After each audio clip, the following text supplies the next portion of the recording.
Professor James Small is a respected elder. No debate there. But lately, he's been taking shots at the FBA delineation movement, calling us fools, calling us cowards, saying we're running from our Africanness. That's a heavy accusation. And tonight, we're unpacking it with discipline, respect, and receipts. Because the truth is this: what he calls cowardice is actually strategy. What he calls denial is actually precision. And what he calls division is the only thing that's ever moved the needle for our people in this country. We honor the elder, but we're not bowing to outdated ideology. Let's get into it. You are now tuned into SincereluvdagodCast. They don't walk it how I walk it, nigga. And they ain't talking how I'm talking, nigga. It's different. It's just different. They ain't talking how we talking, man. Here's the way it is. You live in direct relation to the poets, the heroes, and the sheroes you have. Always honor the elders. Then you honor yourself. Honor women. You honor yourself. Honor men. You honor yourselves.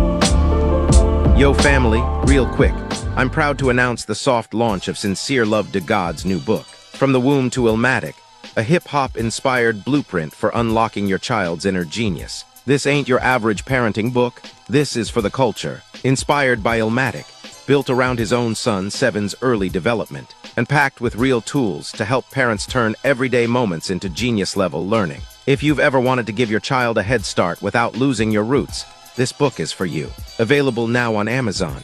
Order now and leave a 5-star review. You already know, we raising brilliance around here. Hi, I'm Seven, and I'm the Super Harry. That means I ask big questions, I make big moves, and I come from something powerful. In this series, I broke through change, embraced my culture, and unlocked the gifts that my ancestors gave me. These books are for kids like me, kids with heart, with pride, and with big dreams. Come join the journey. Collect all 4 Seven the Super Hero books and unlock your power. Available on Amazon and Kindle now. Order your copy today. All right, here we are. Peace, family. Peace, peace, peace. What's going on with y'all? Welcome to another episode of SincereluvdagodCast. I am the God Sincere Love, back in the house once again with my lovely co-host, Nicety Girl. We in the building. We back. What's going on, y'all? Peace, peace. How y'all doing? Y'all come on up in here, man. What's going on? Wendy Julianne, B1 Business in the building. D from BK. What's going on with y'all? Y'all know what to do as y'all coming up in here. Hit that like button. Share this out on your social media platforms. Let everybody know that we are live right now on SincereluvdagodCast. If you're not already subscribed, make sure you hit the subscribe button as well as the notification bell so you can be reminded whenever we go live or upload new content here on SincereluvdagodCast. What's going on, Nicety? Was good. Went to the Hidden History Museum last night. Yeah, talk about it. How was that? It's always good. Dewan always gets the best lineup. You know, everybody in there was crying. You know what I'm saying? Because shit just be funny. I got a chance to meet some folks that actually follow the Godcast who follows me that I wasn't aware of. So shout out to the folks that I met in line. You know, last night. Shout out to DJ Tracy, who was also there. I want to shout out the FBA brother. So it's been raining in California. Like pouring the hell down. So when I left last night, my neighbor, I raised my garage about to pull out. My neighbor calls me over Actually, I was in my garage looking for something when I raised it. My neighbor calls me over to her house. I'm chatting with her and her family in the garage a little bit. I get back. I had my umbrella and stuff on top of my car. Clearly, I pulled off without it. Went to the gas station, head out to LA, to the museum, and but it's not raining. I'm like, okay, it's kind of later on. I think it's kind of ending the rain. We're good. I waited to get in line at about 6:50. Doors open at 7. It starts pouring down. It starts pouring down. But the FBA brothers showed up for your sis. I got their hat. Brothers took off their jacket and gave it to me because I was trying to be cute, y'all. I didn't have no coat on. I had on some open toe heels. Typical LA girl, you know what I'm saying? Did not wear any clothes in, boots, or nothing. I'm out here trying to be cute. But the FBA brothers, gave me their jackets and hats and stuff like that. So shout out to y'all. And again, shout out to everyone who I met last night who support the Godcast. We do appreciate y'all. Y'all know what that means. Somebody got them digits. Somebody got them digits. That Instagram or something. I'm leaving here with something. Goddamn. Yeah. Listen, family, I appreciate y'all coming up in here, man. We got an important conversation, important family matter that needs to be addressed tonight. So y'all share this out. Share this out right now. Let everybody know that we are live. Tell the family to come join the discussion. Important family matter. We got to talk about it, family. So there's been a couple of videos floating around on social media. Professor James Small, shout out to the elder, the warrior scholar, Professor James Small. He made a couple of videos recently. How recent were those, by the way? Do you know how recent they were? That's a good question. Let me see. I seen them. Shout out to my brother Ish. I don't know if Ish is here right now. Ish sent it to me a couple of days ago. 2 days ago. He posted it 2 days ago. Okay. He went live. He went live 2 days ago, and he was made some remarks that some would consider disparaging to the foundational Black American delineation movement, right? Mm-hmm. And so we're gonna play his remarks, and we're gonna break it all down, and we're gonna talk about it. And as a family, we're gonna decide how we handle these type of situations. I think it's an important conversation. Some people may not. I think it's an important conversation to be had. I don't think we need to wait on other people that we feel need to be addressing it or whatever the case may be. We all a family. We all need to address it. Absolutely. You know what I'm saying? And so that's what we're here for. And just remember, family, we're not the master teachers. We don't be the master students. That's it. And so we definitely not here to throw shots or disrespect the elder in any way, shape, or form. You know what I'm saying? I don't even know if I'm going to tolerate that in the chat or not. You know what I'm saying? Right. If you got some, constructive criticism or whatever the case may be, just please speak your mind. I don't want to. No disrespect. I don't want to censor nobody, but right. I don't know how much. We're not going to tolerate too much craziness in the chat when it comes to the elder. People feel how they feel. You know what I'm saying? Mm-hmm. And I understand, but you can express yourself and say what you got to say without being disparaging and disrespectful. You know what I'm saying? I feel like Professor James Small has put in enough work to earn all of our respect. You know what I'm saying? We could disagree respectfully. And in this case, we here at the Godcast, we most certainly do disagree with some of the things that he was saying with respect, though. With respect, of course. And it's okay to disagree, because, we have evolved, from, that ideology. And it's okay for those who still choose, to follow that path. Kudos to you. No shade. You know what I'm saying? But we have evolved from that. Mm-hmm. Yes, indeed. Yes, indeed. So, yeah, we glad that y'all here because we want to hear from everybody. We want to know how people are feeling about this. So we'll open up the mic later on for anybody that wants to jump on to add, their thoughts, their comments, about, the discussion for today. Mm-hmm. Should we get right into it, or should we, touch on a couple other things that's going on out here? What you want to do, Nicely? Let's touch on a few things. Like, come on, y'all. We gotta touch on some other news stuff. We're gonna get to the topic. Quickly, because we got a lot to discuss. Give us 5 minutes with the main topic, but we'll quickly, catch up on some of the current events like we always do at this time. You know what I'm Yeah, saying? let's do that. And so the first one I think I want to touch on, I don't know if you guys, well, unless you're living under a rock, at Texas, South Carolina, I don't know what school. White Texas cop shoves and goes off on a South Carolina football player who scores a touchdown against Texas. So did you guys see that he kind of like Yeah, I did. elbow, pushed his way through and kind of was mouthing off a bit? I did see that. Hold on. I think I got the video. Let me put that video up real quick.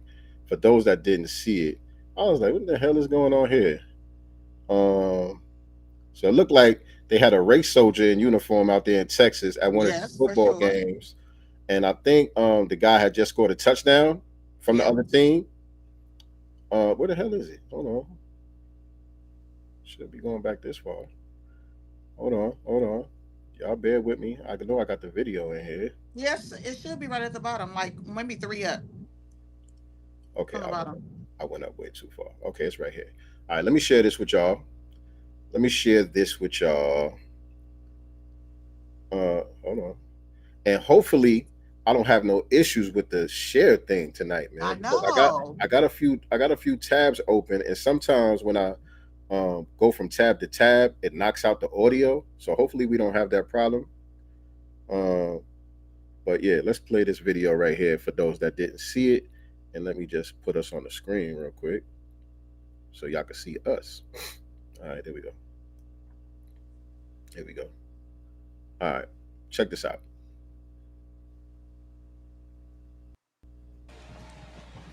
Boom. So, what team is that?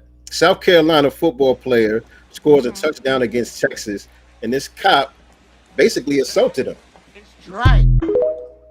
You know what And I mean? LeBron James actually he tweeted out about it and said the cop needs to be suspended. That was premeditated and corny AF. He went out of his way to start some shit. Do Right. better, man. I feel like it should be more than a suspension because this is a person suspending him for that. Yeah, it Suspended said, my ass. my thing is this person is also still has a badge, still has a gun, pulling folks over and things like that. Like, do we trust him? Yeah, and you know when you in a football stadium like that, it's cameras everywhere. Everywhere. And so if you bold enough to do that when you know it's cameras everywhere, you know what I'm saying? You out there Hmm. in Texas pulling folks over on the side of the road and all that stuff. Like, nah, this dude don't need no badge or no gun. No. The hell with a Mm-mm. suspension. I didn't like it, and it's I think that all his arrest records need to be pulled. How many complaints has he had against him? What I mean, how they do with brothers. Something happened. Like the kid that fell into the gorilla pit. They Right. started bringing up his dad. Right. Who wasn't even there. Yeah, What I'm saying? nigga We had a need to bag of see. weed or some shit. What I'm Yeah. saying? We need to figure out his, arrest history, the number of complaints, how many settlements have been paid out, because of this person, because he was very, very aggressive and disrespectful and rude. Literally, they were coming out. He could have easily waited.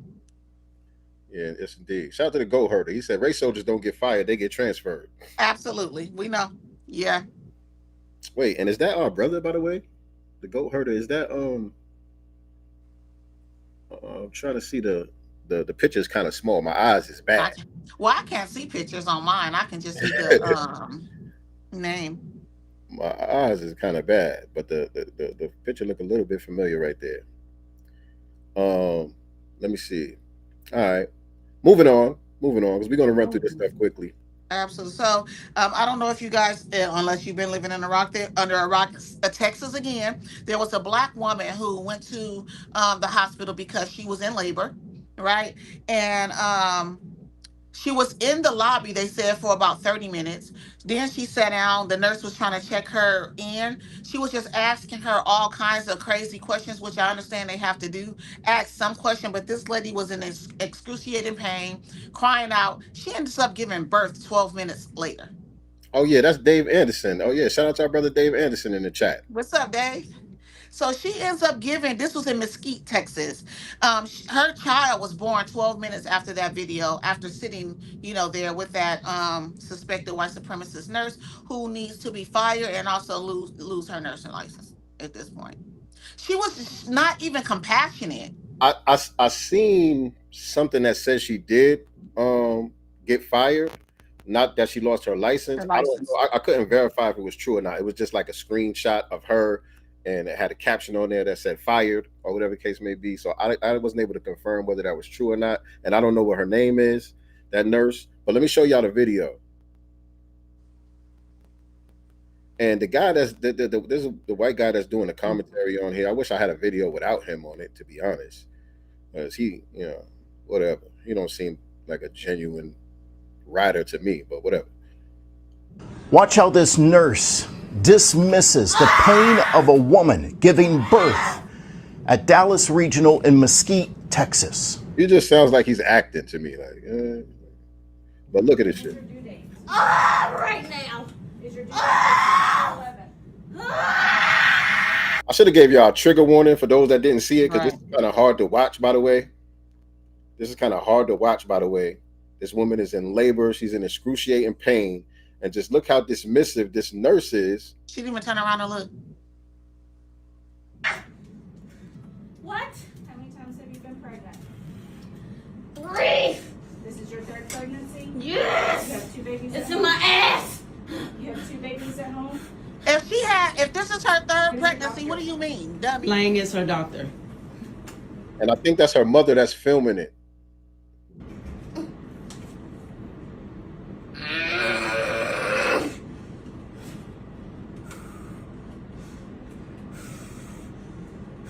Said this woman had her in the waiting room for more than 30 minutes. The delivery was Y'all awful. treat all your patients like this or just the black ones? I just wanted to let it play to that part right there. Shout out to the mom, who I think that's her mom, for filming that and calling it for what it is. You know what I'm saying? Because a lot of times we see situations like this, and you got to wait to see how the family going to react, to be honest, unfortunately. And when you say that it's in my ass, as she said it, that baby was crowning. She was, you know what I'm saying? Because for those that haven't given birth, it feels like you're taking a poop, basically. You know what I'm saying? It literally feels like that. So when she said that baby was crowning and coming out, that's why she was saying, I feel it in my ass. That baby was crowning. Right. I mean, that's just awful for somebody to be, under that, in those conditions while you're giving birth. You know what I'm saying? It's not good for the mother. It's not good for the baby. And we know the rate of maternity death for Black women in this country is astronomical, through the roof. You know what I'm saying? She didn't have her hooked up to anything. That baby could have been in distress. Anything. Yeah, that was horrible. But I'm glad the mother called it for what it is. Though she said, do y'all treat all y'all patients like this, or just the Black ones? Right. You know what I'm saying? And she was telling her daughter, like, yo, look, and I think that's her daughter. I'm assuming that's her daughter. But she was telling her, like, yeah, I told you not to come to this hospital. So they're known for that. When you got, what she said, when the doctor told you was going to be delivering here, you should have known this ain't it. And so, every city always got one of them hospitals that everybody know. Don't go to that one. Yeah.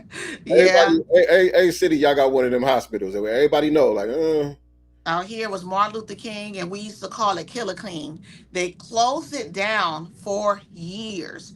Martin Luther King Hospital had been closed down for years. They recently reopened it. It's back open.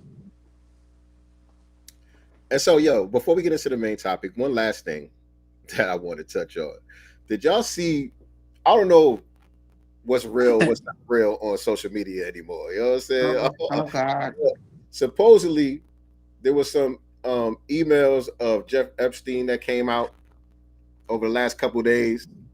And in one of the emails, he was asking his brother, he emailed his brother and was asking him if he had any pictures or videos of Donald Trump giving or blowing Bubba, is what the email said, allegedly. Mm-hmm. And Bubba is the nickname for Bill Clinton. Fellatio. No, he was asking, was he giving fellatio to Bubba, which that's the nickname that they call Bill Clinton Bubba. Wow. You know what I'm saying? And so did y'all see that? That was trending. That is awful. That is awful. That is crazy. It's crazy because I remember when him and Hillary was running against each other, And I remember he had tweeted something like, she can't satisfy her husband or something like that. You know, he was like, yeah, she can't even satisfy her husband. What's she gonna do for America? Oh And wow. this just gives it a whole new meaning. A whole new. Oh wow. He had to step in and do what she couldn't do. Yo, I don't put nothing past none of these people, to be honest. At all. I don't know if it's real. I don't know if it's true or not or whatever. I'm just talking about what's going on social media. But I don't put nothing past none of these people, man. These people are degenerate to the core. That is crazy. That was insane. That was insane. I think we maybe one more and we'll hop onto the topic because we're like 22 minutes in. Okay, guys. So the U.S. Appeals Court upholds hate crime convictions for white men in the murder of Ahmaud Arbery's killing. Oh So yeah, good thing they upheld. These fools still been trying to fight those hate crime charges. yeah, yeah. I did. It was okay. Yeah, that's good. Yeah, That's they've good. been trying to fight it. And they got their lights shut out, right? They gave them a whole bunch of time, right? Oh yeah. They'll never see the light of day and shouldn't. Yeah, yeah. That's good. That was good news right there. Yeah. That was a good update right there. But time to get to the family business. Time to get to family business. Time Let's to get get to it. the family business. Shout out to brother Ish in the building, Miss Phoenix in the building. What does that say? NF Army. NF Yeah. Army. What's your name? Shout out to you, B1. I don't know how to say his Wilson's name. There you go. 482. There you go. There you go. Shout out to y'all. So we got the family here. So it's time to discuss. It's time to discuss. Yeah. So let's play the first video because he went live once. Twice. He said what he had to say, and then I guess he wanted to further clarify what he was trying to say. So there's two videos that we're going to be unpacking here. Yeah. Let's get into it. Where is the... Oh, right here. Boom. All right. And so this video is like 11 minutes long. And so I want to play most of what he said. I don't want to just, play no little short clips and take things out of context and all of that. So, you know what I mean? That's why I said we don't got too much time to talk about some of these other topics because this is going to take a while. Right. This is going to take a while. Now, hopefully we got volume here. Let me hit the play button and see if y'all can actually hear this. Let me know.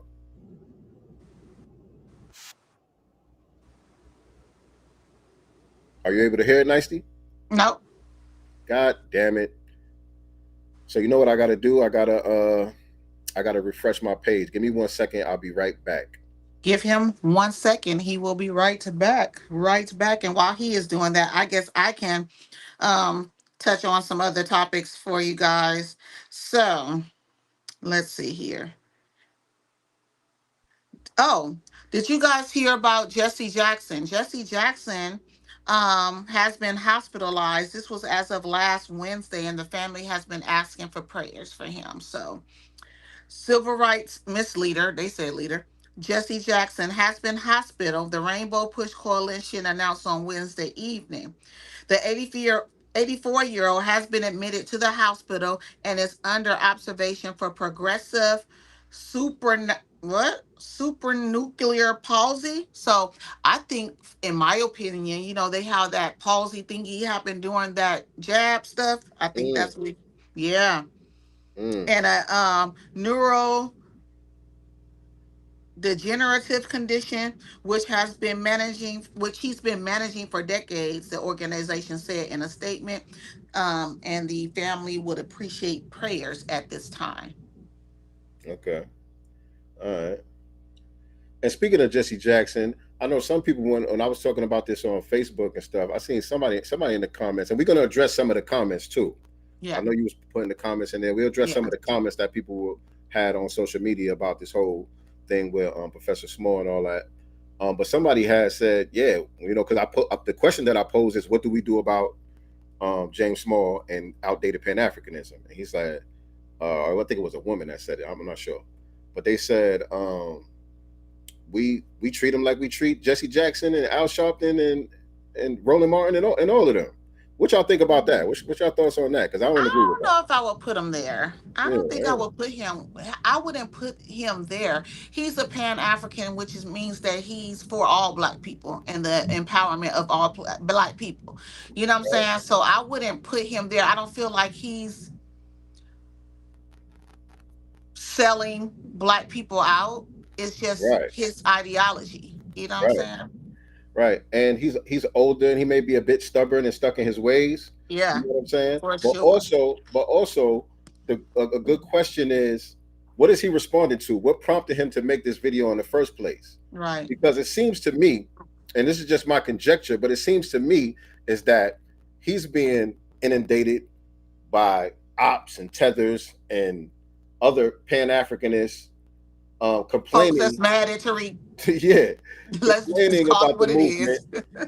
and not giving him the full context of what it is. You know, probably playing little clips of Tariq roasting people or whatever, you know what I'm saying? People getting roasted online or whatever, and making it seem like this is what the FBA thing is, because the way he speaks about FBA here is as if it's a group or organization. You know what I'm saying? And usually when folks do that, those are ops, tethers, democratic shills. Right. You know what I'm saying? But that's not where Professor Small is coming from. You know what I'm saying? So I think that's what's happening. I think behind the scenes is people running to Professor Smalls, complaining to him, saying, "Yo, you gonna let them use your name?" Because I think isn't he in the new Hidden Colors that's coming out? He is. He's in 6. Yep. Right. So I think it's people that's upset that he's even affiliated with Tariq, that's trying to draw a wedge, because this is not the first time. This Right. happened before a couple years ago where it had to be addressed. And then Tariq had brought Professor on his show, and you know, they talked about everything, and you know, I thought it was settled from there. Me too. But And apparently, clearly he just filmed Hidden Color 6, so it ain't that big of a wedge. right. But and also the clip from him when he was on Sarnetter, I think a lot of people been saying that we're weaponizing that clip. That's what it seems like to me. This is just conjecture. Right. I don't know what prompted him to make the video, but he was mentioned in that video, oh, y'all want to take that little clip out of the video, play the whole video. But anyway, let me let him speak for himself. Let me play the video. Because like I said, it's kind of long anyway. So hopefully we got the volume now. Let me know. Let's check it. Let's see. And I'm just responding to some people who cool. seem to get fun out of a video I did about 10 years ago. Yes, I am. It's an hour long plus, but someone took 2 minutes of it where I'm being critical of my family, brothers and sisters, mainly brothers from the continent of Africa who was recent arrival in a conflict with merchants from here and the continent on 125th Street. And is that too fast or is that good? A little too fast. Just drop it down a little bit. A smidgy.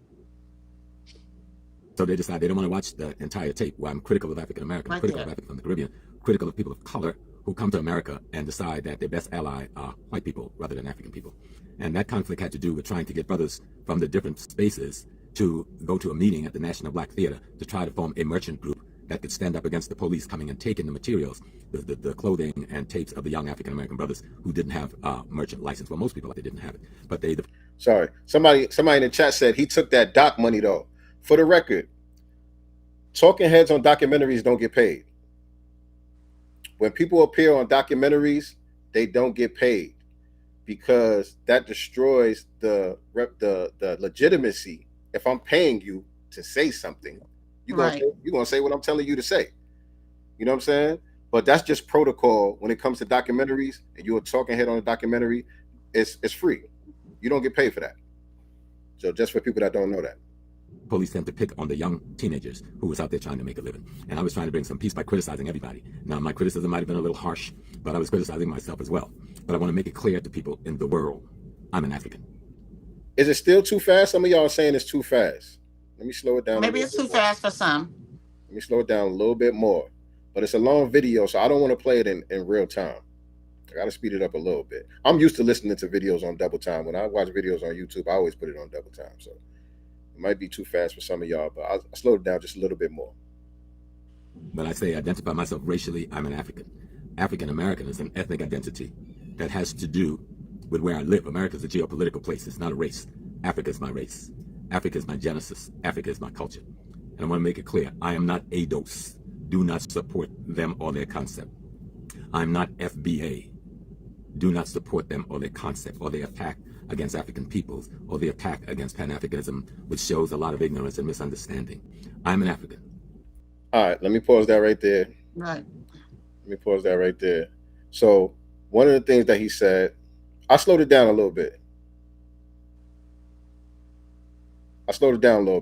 Yeah. One of the things that he said there, I'm an African, and he's always said this.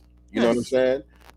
He always said that he embraces the term African American because African is his race, American is his geopolitical, where he has his citizenship. You know what I'm saying? And so for him, that term makes sense. We all know why we reject that term. You know what I'm saying? African American. It's too vague. It doesn't deal with us and our specific plight, our specific, the cause reparations, all of that stuff. You know what I'm saying? It doesn't, you know what I mean? It makes us vulnerable to erasure and all types of, you know what I'm saying, co-opting and, cosplaying and all of that stuff. You know what I'm saying? So African American, we understand that term doesn't work for us, but that's something that he's always said. But he's using the term African. That's what I want to be clear about, because America, like he said, is a geopolitical location, but so is Africa.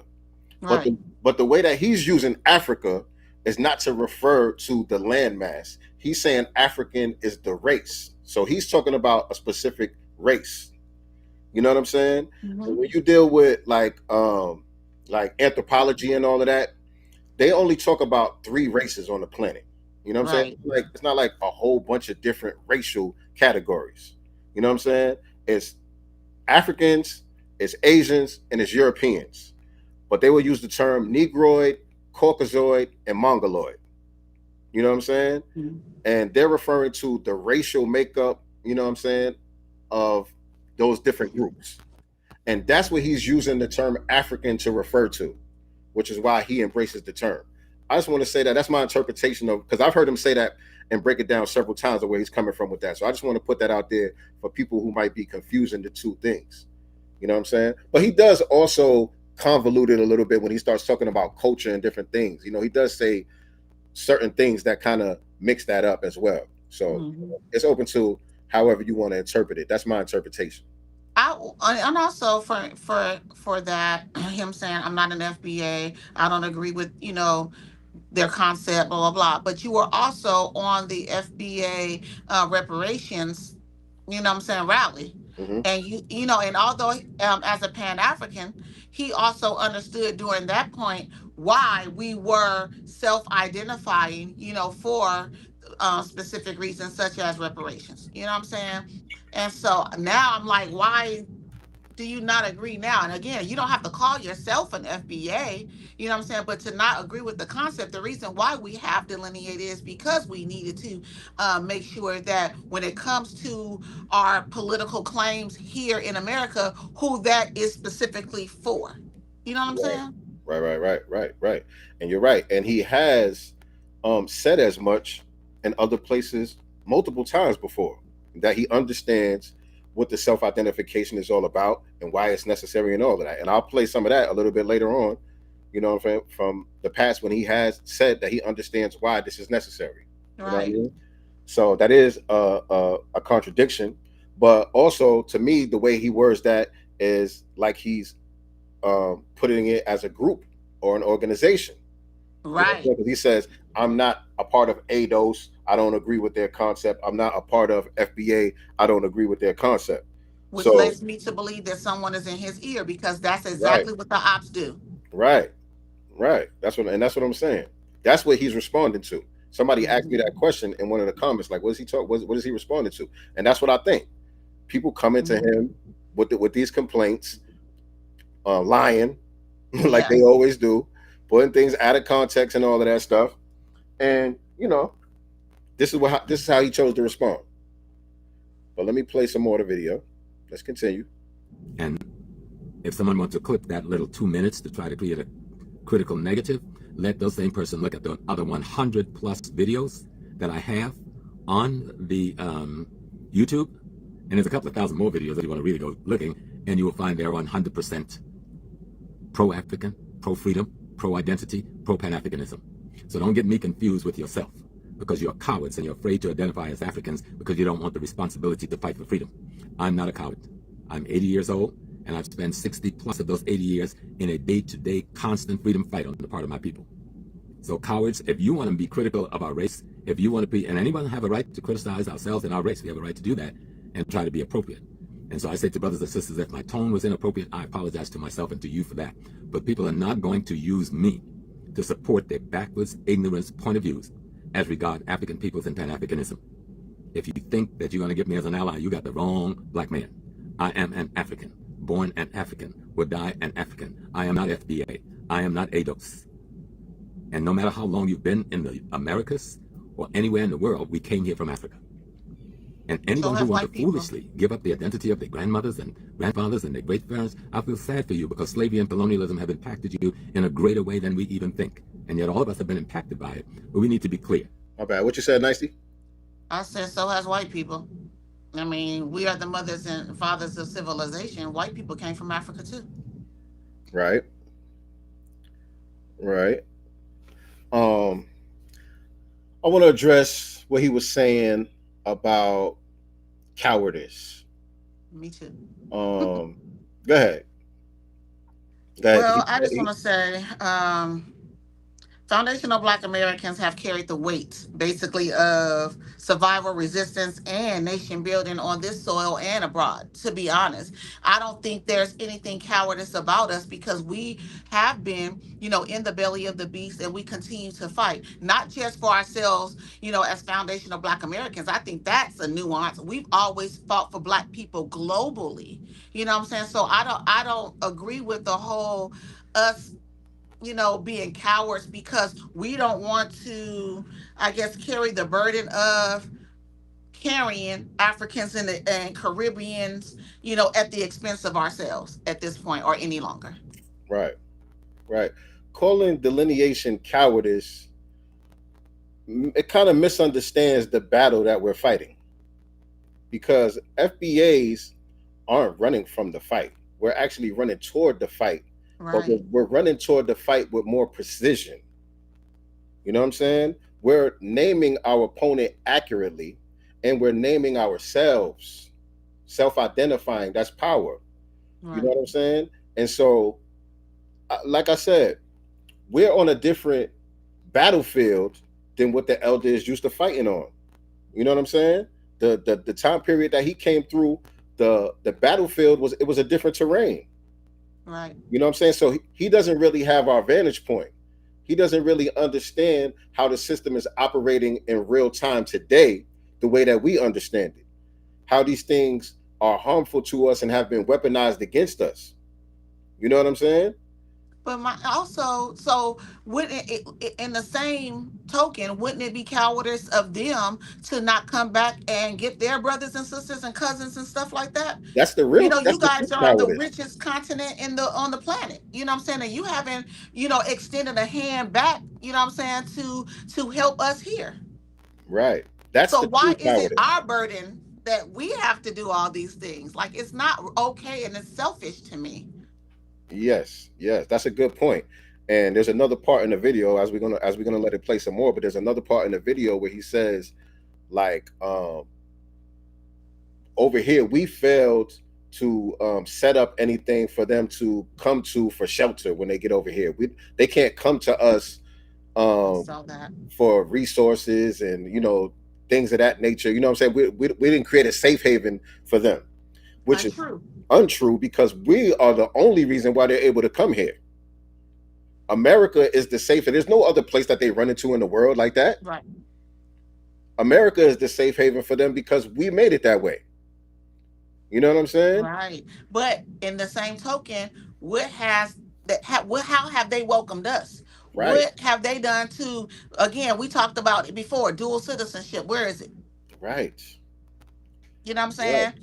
Land grants or something, for us, we don't have to go up in there with bank statements and a whole bag, you know what I'm saying, to show that we have money to come out there and do something. Like, obviously, if we're going to come out there, we're going to build with the people, but there has never, ever, ever on record been a time where they've reached out to foundational Black Americans. Right. And we've always been the minority over here. You know what I'm saying? For a long time, we were the the number one minority over here, and we're at a point now where we're approaching like number three, Right. like number three minority group over here. But the criticism and the onus is on us to create these safe spaces for them to be able to run to. But they have a whole continent with 50 something countries over there, and they 53, haven't right? created anything for us. Nothing at all. They ain't Nothing created no at lanes all. for us. And we're still here at the bottom. We're still fighting for our just due right now. We don't have it like that either. Right. Right. And another thing that I want to say is delineation isn't anti-Africa or It's not. anti-African. What it is anti-political confusion. You know what I'm saying? Right. It's just saying we love who we are. And our citizenship and our lineage demands its own political category. You know what I'm saying? That's Right. that's what the delineation movement is all about. That's a full stop right there.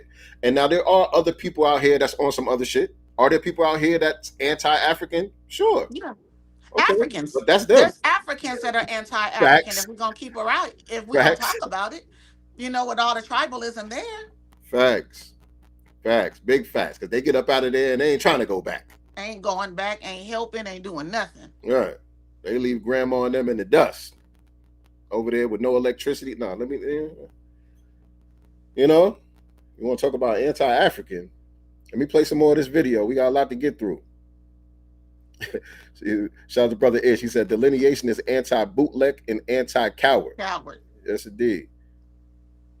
Okay, somebody said we are still number one. Hold on, I want to read that comment. Where'd it go? Shout out to Quap Man. He said we are still number one. All these other folks are balkanized ethnicities, similarly categorized on paper. You're right. You are right, especially when you're talking about Latinos and Hispanics. Mm-hmm. Because if you break it down to ethnic groups, he's absolutely right. We're still the deepest ethnic group in America outside of, the Anglo white folks. Right? When you form these fake conglomerates of Hispanics and you put Mexicans and Puerto Ricans and Cubans and all of these people who don't have the same culture and ethnicity, they just share the same language. You know what I'm saying? They share the same colonizer. That's it. But they're really separate groups that y'all just stitched together to make one big group to pile on top of us. So the brother is absolutely right, or the sister, whoever said that, is absolutely right. Let's play some more of this video. Don't try to misuse me, Professor James Small. I do not support your backwards, ignorance, foolish point of view about the family and the race. We are one African people. We will die as one African people, or we will live eternally as one African people. And so I just want to make this clear. So why in Africa don't they behave as one African people? Right. Sir. Right. And, people have different opinions about what Professor Small's motivation may be, why he's talking like this. Somebody mentioned that, he has a hotel over there in Ghana or something like that. Mm-hmm. And so, he's invested over there and this movement might be drying some of that paper up. I don't know. Never know. I don't know. But, people have different opinions about what the motivation might be. Because I'm sick of watching it regurgitate. And many of them don't understand. They have become willing collaborators with the CIA. They've become willing collaborators with the American State Department. They've become willing collaborators with the Zionists that want to disunite African people and want to cause confusion in our ranks. But we are one people. We are one African. Pan-Africanism, which means the In order for the CIA and all these other people to disunite us, we first have to be united, which we never were. Right. But I've heard this before, which lets me know that somebody is in his ear. We've heard this, and you guys are collaborating with the CIA. We listen to Tariq Spaces, and they constantly say that and throw that bull crap at him all day. Listen, those alphabet organizations are the main ones that don't want us delineating. Right. They fund Pan-African programs all day long. They put all these African studies inside these colleges and HBCUs and all of that stuff. Who you think funds that stuff? White folks fund that shit. They put billions of government funds into these Pan-African programs and study groups and all of that stuff. I don't think I have one on here. They don't want us delineating and identifying ourselves with this land right here and claiming our real birthright here. Right. That's the reason why they create these ambiguous terms and these benign neglect policies and all of that in order to erase our identity, our unique identity. That's why they threw Jesse Jackson out there to popularize the African American term and all of that, to make us equivalent to immigrants and all of that. That's why they go out of their way to try to do that. Narcan and Cobra. You know what I'm saying? They're the ones that's all buddy with the Democrats and all of that. Right. They don't rock with us. They're not signal boosting what we're saying. They send all types of ops and bots and all of that stuff to come, sow dissension in our ranks. So that's just off, sir. I'm sorry. That's just totally off. So I just wanted to, piggyback on that, because Narcan and Cobra, they're funded Pan-African organizations send foreign members to sit on reparations boards, oppose lineage-based reparations led back to African ideologies, and declare Black Americans stateless. Right. These are Pan-Africans doing this. Right. Come on now. There has been many CIA operatives and FBI operatives part of these Pan-African groups historically. We know this. Delineation is something that's strictly from the grassroots. This is not something that came from the top, that they put these ideas out there and we just going along. No. This is something that came from our experience. You know what I'm saying? Because we've always had these little feelings about, what's up with, some of our brothers and sisters from the diaspora, they act a little funny towards us or whatever. Right. Many of us separate themselves. Right. Many of us have already been feeling like this long before the delineation movement. We talked about a while back on this channel, we talked about in 2004, I think it was, where it was a group of FBAs at Harvard that did a whole study about all of the Africans that were coming there benefiting off of the programs that were supposed to be for us. Right. And how they separate themselves from them on campus and all that, how they form their own little groups and ostracize the FBAs. Exactly. And they were beginning to outnumber the FBAs. They were talking about this in 2004 at Harvard, and they brought it to the attention of the faculty, and Skip Gates was there and he was a part of it. And when he tried to raise the issue to his higher ups, they told him to kill that study. They told him to kill that study. We don't want to hear that type of talk. You know what I'm saying? When those students were trying to delineate way back then. You know what I mean? So, but the point that I was trying to make is we've been having these little feelings all along. But what happened was once we all came online and started congregating amongst each other, we just been able to compare notes. Oh, shit, y'all, same shit happening on the West Coast, same shit happening in the South, same shit happening in Detroit, same shit. You know what I'm saying? We started to compare notes, like, oh, wait a minute, pattern recognition. You know what I'm saying? And then when we started getting more and more politically sophisticated, we started paying attention to what was going on in politics and why we weren't able to move the needle and get anything done, and why we weren't getting any tangibles and all of that. We started Obama, Colin Powell. I mean, we can just keep going on. All these people did not come from the lineage, and also did nothing for foundational Black Americans. Exactly. So we just started to notice the patterns, and the delineation movement is our response to that. It's not something that came from no alphabet organization that they pushed down. Oh, no, the power is coming from the ground up, sir. And that's the reason why I feel like this conversation is important, because some people just say, yo, he's an elder, man. We ain't got to address it. Leave that alone. No. It's important to address this and to have the conversation and bring clarity, because as an elder, someone with his reputation and his status as an icon, right? This narrative, and mainly due to foundational Black Americans. Let's be clear about that too. Absolutely. But this narrative, his confusion, can be weaponized against our movement.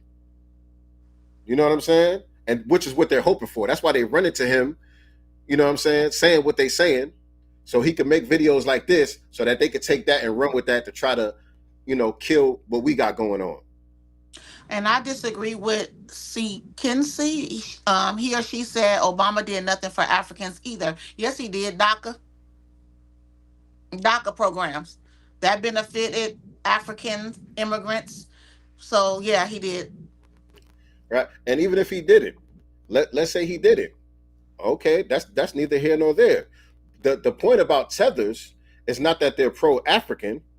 Tethers are just extensions. They're extensions of white supremacy, period. You know what I'm saying? They carry out the orders and the duty of white supremacy. You know what I'm saying? So yeah, okay, they might be anti-African. That's the reason why Africa is in the condition that it is, because of the tethers over there. Right. That work against their own people. So that's common. Remember what they were doing to Malema when he was talking about getting the land back.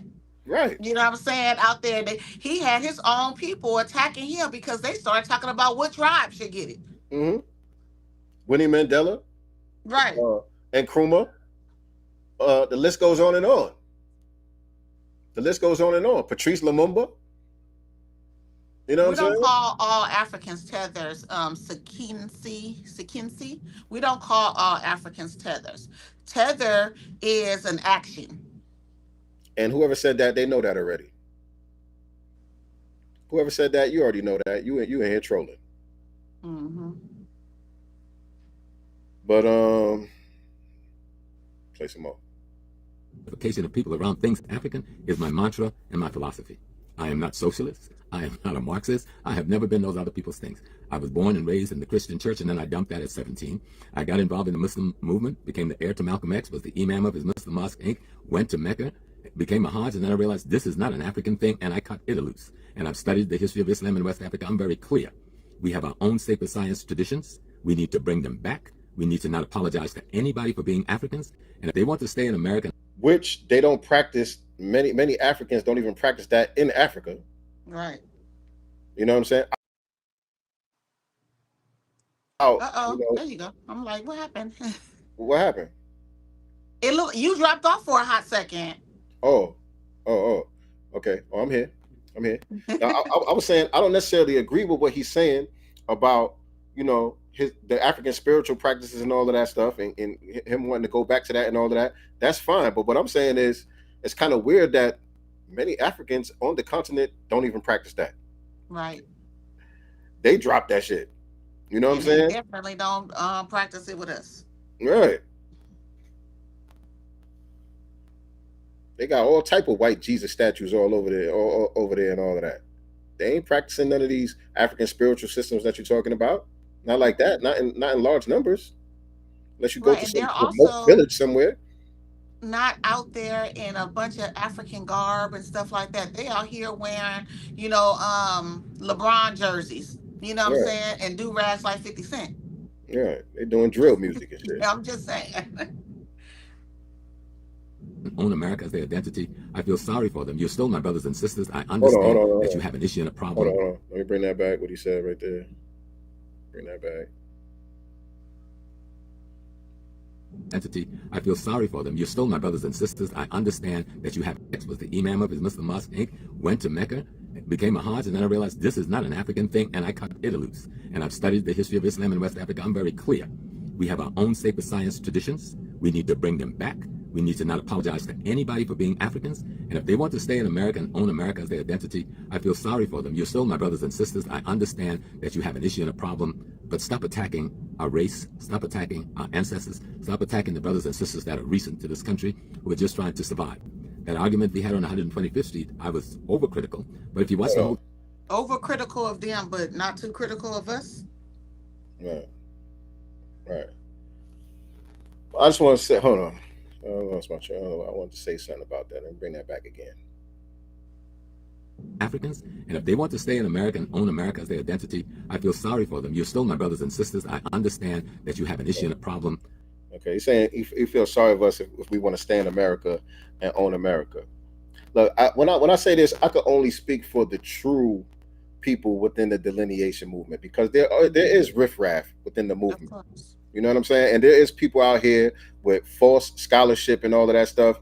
I'm speaking for me. I'm not one of these people that say we ain't African, we ain't got nothing to do with Africa, we ain't never been African. America is older than Africa, and this is the real motherland. I'm not one of these people. Okay, I have not seen no real scholarship or no evidence that supports none of that. You We know got what an I'm saying? ethnogenesis, though. Right, That's just what right. it is. When we talk about foundational Black Americans, we're not separating ourselves as a race. We're talking about our unique culture and ethnicity, just like everybody else has a unique culture and ethnicity. You know what I'm saying? Those things are not static. Those things are not static. They don't just stay the same forever, no matter what the conditions and circumstances are. Those type of things evolve and change according to the conditions and the circumstances of groups of people. You know what I'm saying? And so, yes, we had an ethnogenesis over here. You know what I'm saying? And so our ethnicity was born here in America. You know what I'm saying? Yeah. When we were in Africa 1,000 years ago, we were not foundational Black Americans then. There were no foundational Black Americans then. The foundational Black American culture and ethnicity was born here on this soil.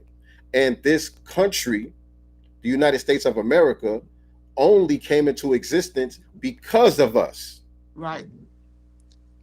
So we have every right to claim it. That's something that is very unique to us. Nobody else can really say that. Right. Everybody else immigrated here from somewhere looking for an opportunity to have a better life than what they had where they was coming from. And with all their education, you know, they had the same ability to build up their own homeland versus fleeing over here and telling us what we need to do, how we need to identify. That's not us. That is not us. Shout out to Cool Keezy in the building. What's going on, King? Seems like he is explaining this at nauseum. Oh, seems like we are explaining this at nauseum. And we are. And we are. And we must. And we must. Because, and the reason why we must, let me take this off for a second. I'm going through the comments and eating my fries. I'm about to say, and you eating something too, because I hear you over there chewing.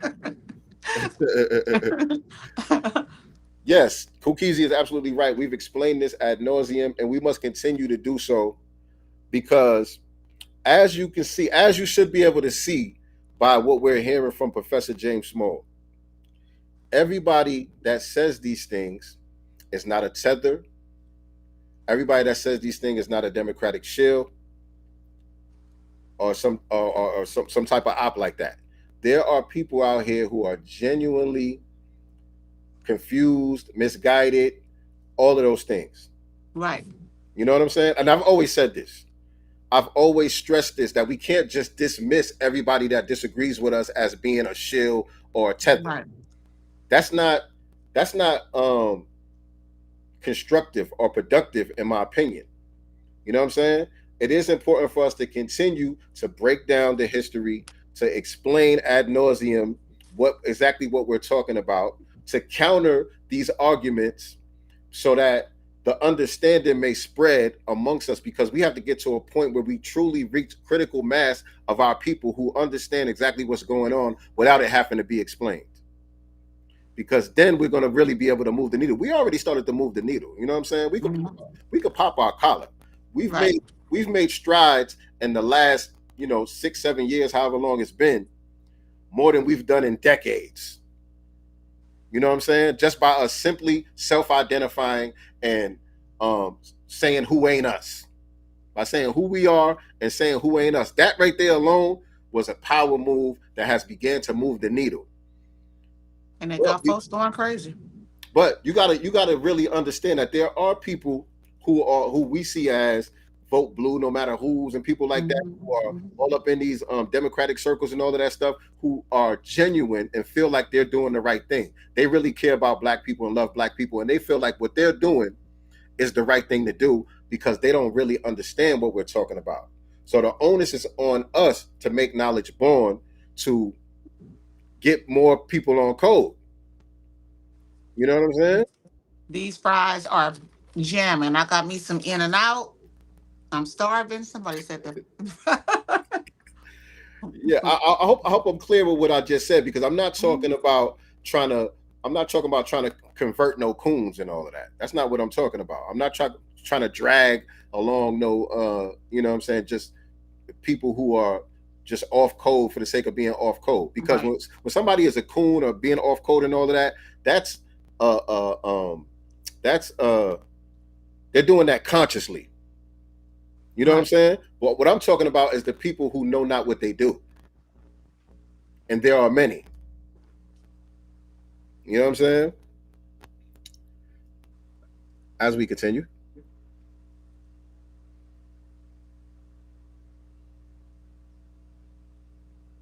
But stop attacking our race, stop attacking our ancestors, stop attacking the brothers and sisters that are recent to this country who are just trying to survive. That argument. And nobody's attacking them. Right. And we're trying to survive too. Right. Nobody's attacking them. We are simply responding. We are simply responding, because what Professor Smalls is suggesting that we should be doing, we've already done that. Right. We've done that for 100 years. He's suggesting with that guy from Grits and Eggs, it suggested basically when they come at us, we should just ignore that. Right. No, we're not doing that. That hasn't worked for us. Mm-mm. That hasn't worked for us. All that kumbaya and embracing everybody and we just one big Negro and all that shit, that has not worked for us.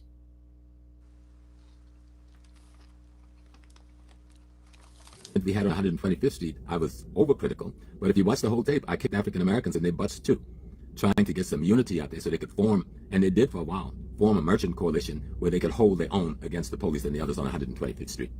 So if you're not out in the street with the people, you won't even have a clue what I'm talking about. But no, don't. And if you're not from New York, let me just tell y'all, when you go down there on Canal Street and all of that stuff, and you see all them Africans out there selling the bootleg purses and all that stuff out there, it's just Africans. You know what I'm saying? The Asians, they got their shit going on. The Africans, they got their shit going on. They not doing business with foundational Black Americans out there. They're not linking up with the native people from New York. You know what I'm saying? That's out there and, you know, putting them on to their connects, because a lot of them, they got connects overseas and in China and all of that stuff. That's how they get this stuff. They're not putting niggas on with that. That's their shit. Ain't no coalition. They're the ones that delineated long time ago from the gate. From the gate. So how you going to form a coalition with somebody that they ain't trying to coincide with you? Somebody that don't see themselves as you. That's the reality that we deal with. Right. And once we say, okay, well, you know, we're going to fall back. Y'all do you, we're going to do us. Now you mad and talking about unity? Right. Right. And now we attacking you? Right. Cut that out, man. Cut that shit out. I remember it was a lyric from Raekwon. Raekwon the Chef. What song was that? I forgot what song it was. But he said, Africans denying niggas up in yellow cabs, musty like funk, waving their arms, the Arabs. That was in the 90s. Wasn't no delineation movement back then. But like I said, niggas kind of knew what it was. We just wasn't really addressing it like that. But niggas kind of knew what it was. Africans denying niggas up in yellow cabs, musty like funk, waving their arms, the Arab. He was talking about that. What was that? 95, 96? Come on, man. We're responding to the nonsense. It's not no attack. Don't confuse me. I'm an African. I'm not caught up in your confusion about we were in America first. We were everywhere on the planet first. And that's my point. We were in China for the Asiatic type work. That contradicts what he's saying about we all need to just be African and go to Africa and all of that. The planet Earth is our home. Right. This whole globe is ours, including North America. Why we excluding North America for? Why are we excluding that for? This whole planet is ours. So what's wrong with us claiming this shit? It's ours. We was here first. We're not supposed to claim it, but we're supposed to help refugees, melanated refugees, come here and get settled in at the expense of ourselves. This is a failed strategy, sir. With respect, this is a failed strategy. You got whole areas in South Africa that black people are not allowed to go to. And he also mentioned being doing this for 60 years. 60 years later, you're still fighting the same fight, talking the same talk, and you haven't united the people there in their homeland, nor them with us here. You know what I'm saying? You got, I would say it again, you got whole areas in places like South Africa that black people ain't even allowed to go. In South Africa, They call themselves coloreds, some of them. they ain't like us. They ain't like us. They ain't like us. When we had segregation over here, we got rid of that shit. We said, oh, we gonna have to get rid of this shit. We need to be able to move to and fro as we please. And we the minority over here. Right. You got like it said, we are at war, not with Africans or Caribbeans. Correct. Right. Exactly. No, not with Africans and Caribbeans. But the tethers are weapons of the open enemy. So we have to address them. We have to deal with that. We can't ignore that. Yeah, Africans and Caribbeans are not the main target, but they are the weapons of the open enemy. Come on now. Well, it seems to me in the video that he almost gave them a pass. Right. For that. Right. He is. Came into being. We were in Russia before the Mongolian type came into being. We were in Germany before the Visigoths and the Ostrogoths came out of the caves in the mountains. We were in Australia. We were in Cambodia. We were in Hawaii. We were in Central South America before any other people that can call themselves a race. So why are you so hung up on the fact that some of us may have stumbled up on North America before Columbus got here? Columbus just got here the other day. It's not that we're hung up on it. It's just that it's our identity. Right. It's part of our identity. It's part of our ethnogenesis. So we pointing that out. That's something that makes us unique. It's part of the history. You can't expect us to latch on one part of the history and ignore the other part. Right. Because it doesn't align with your ideology. Right. We're talking about how we actually came to be. Right. You know what I'm saying? And so, yeah, everything that you're saying is correct. It's our planet. We was everywhere first. That's true. That's 100% true. But the ones who were here in the last 500 years have done things very special, very exceptional, that we're not just going to ignore. There's a lot of powerful history that took place here. We're not just going to ignore that. I don't have a problem with, you know what I'm saying? I still study the African scholars and all of that. Still look at Kemet and all of that stuff. You know what I'm saying? I'm like I said, the earth is our turf.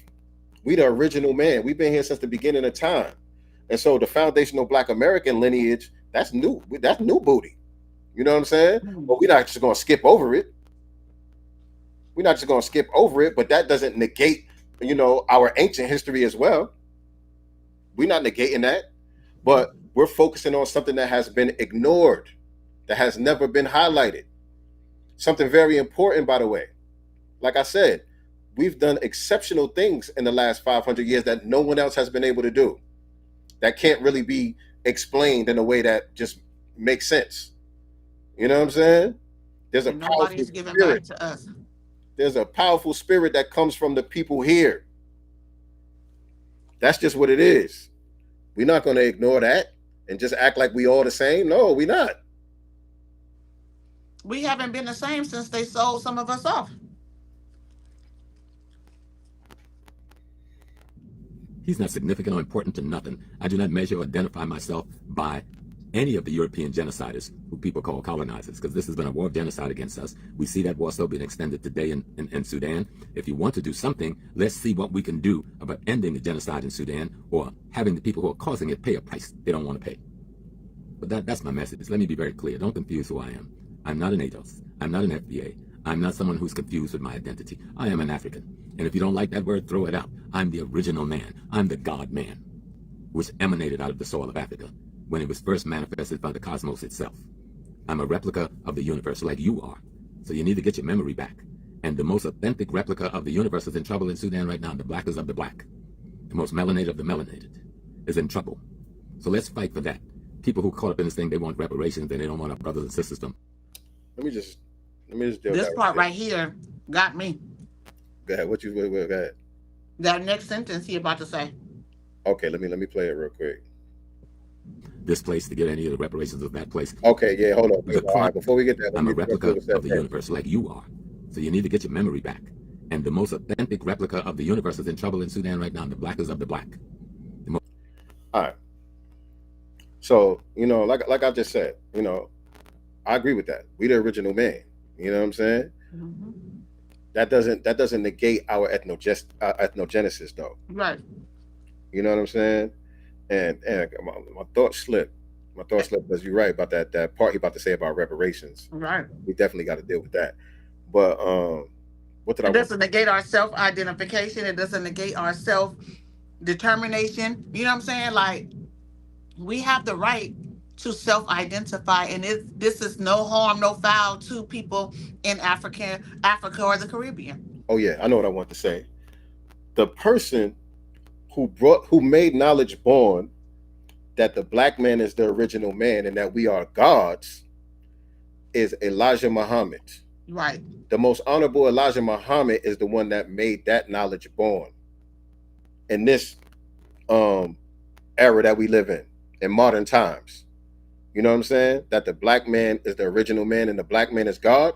That came from a foundational black American, Elijah Muhammad. And Elijah Muhammad was talking about the Negro in America specifically. He wasn't a Pan-Africanist, to be clear. At all. He was saying that there's something special about the Negro in America and over here. And again, we at the time of Elijah Muhammad, we was only 19 million deep.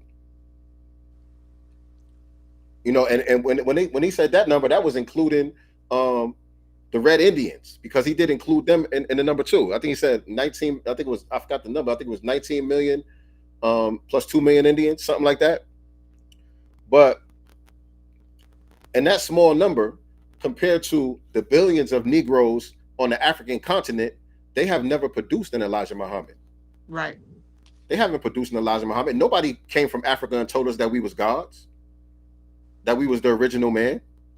Nobody came from Africa to make that knowledge born. That came from us. Like I said, there's a different spirit over here because of the process that brought us into being. Right. You know what I'm saying? I was talking to a brother the other day. Shout out to this brother, Anthony Whitaker.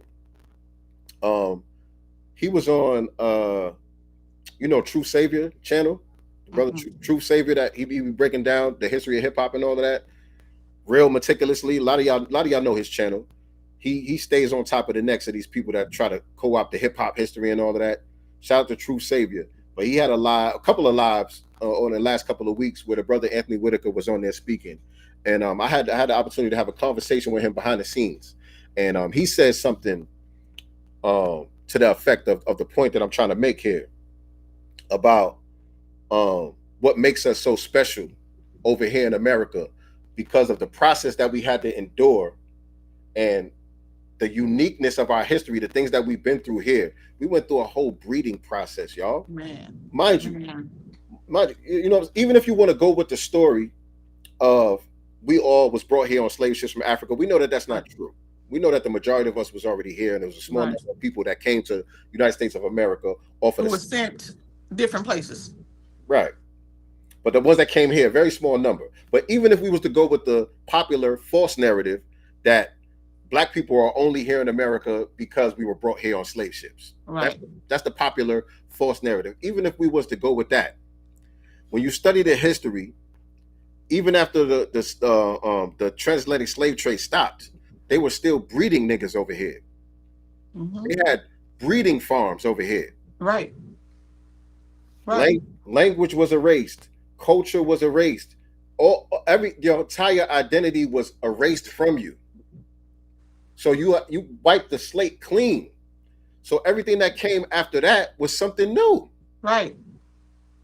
So yeah, there might be some genetic coding that stuck with us or whatever the case may be through genetics, but not through our condition, not through our circumstances, not through our response to the oppression. You know what I'm saying? Our culture comes from that.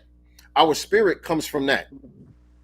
And so it's like when you if a man loses his sight, his hearing becomes enhanced. Right. You know what I'm saying? When you take something, one thing away from the human body, the way that the human being reacts, is something else gets stronger. And so everything else that was erased from us built what you see now today, that everybody tries to emulate. Because of the things that was taken away from us, it's what made us as strong as we are today. Why hasn't the same thing happened though there? Why can't they take the blueprint, of us setting up? Because again, we're the minority here. They're the majority there, and they can't stand up to that 1% and make something happen.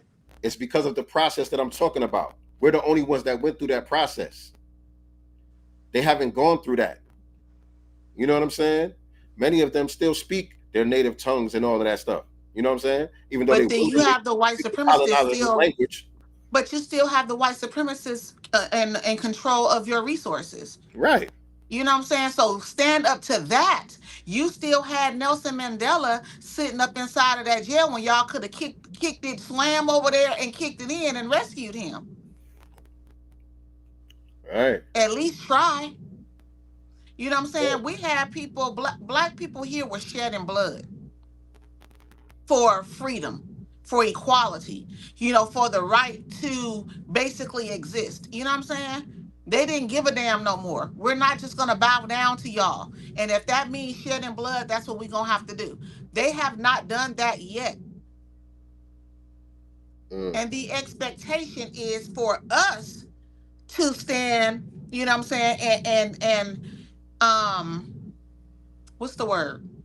Sacrifice our bodies, our blood, our everything, for these people to come here or to gain their resources back there without getting anything in return, because they're not doing anything for us now. And he's talking about, he feels sorry for us if we want to stay over here, but they all trying to run over here. And he here too. They trying to get on the first thing smoking. And Elder is here too. And Debo, I think that's what it is. Debo made a good point in the comments. Pan-Africanism never holds Africans accountable. And I agree with that. They never hold them accountable.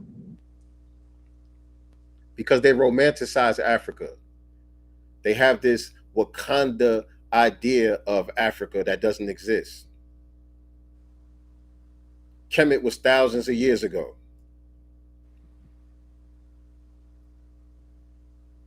That ain't happening over there no more. Unfortunately. Don't forget to read the super chat for Son from Brooklyn.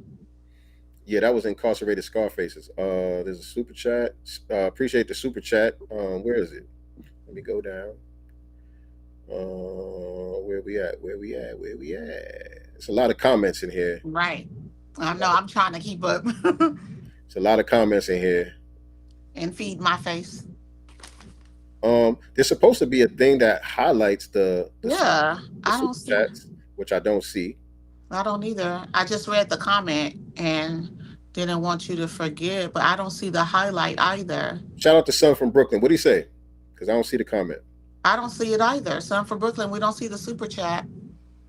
If you put your comment back in there, I will highlight it for you, brother. Shout out to Son from Brooklyn, though. Appreciate the super chat. But yeah, our experience, our Ma'afa is very unique. Other people have been going through things that have been oppressed and all of that stuff too, but nobody has undergone the process that we've gone through. And that's what has brought about the exceptional people that you see today. You know what I'm saying? That just is what it is. Dr. Anderson said it's time for own truism as opposed to altruism for FBA. Facts. Right. Ethno-aggregation. Ethno-aggregation is the term Dr. Anderson uses. And he's been on this, for a very long time, and they're roughly around the same age, right? Right. Give or take a few years. Right. But Dr. Anderson was never a Pan-Africanist. Never. Dr. Anderson was in American politics. You know what I'm saying? He was involved in presidential campaigns and governorships and the board of education and all these different processes. So he got to see how the system works over here. From the inside. Right, from the inside. And how the benign neglect was being implemented. So he got to be a spook sitting by the door, so to speak. You know what I'm saying? Because the programming didn't work on him. A lot of people got to see the same vantage point as him, but they were coonified. So they just went along with it because they was getting theirs. Right, Al Sharpton. Right. They seen the same things he's seen. They know what it is, just like he know what it is. But they chose to go along with it. He did not. I do not see that super chat. I made it all the way to the bottom. I do not see that super chat.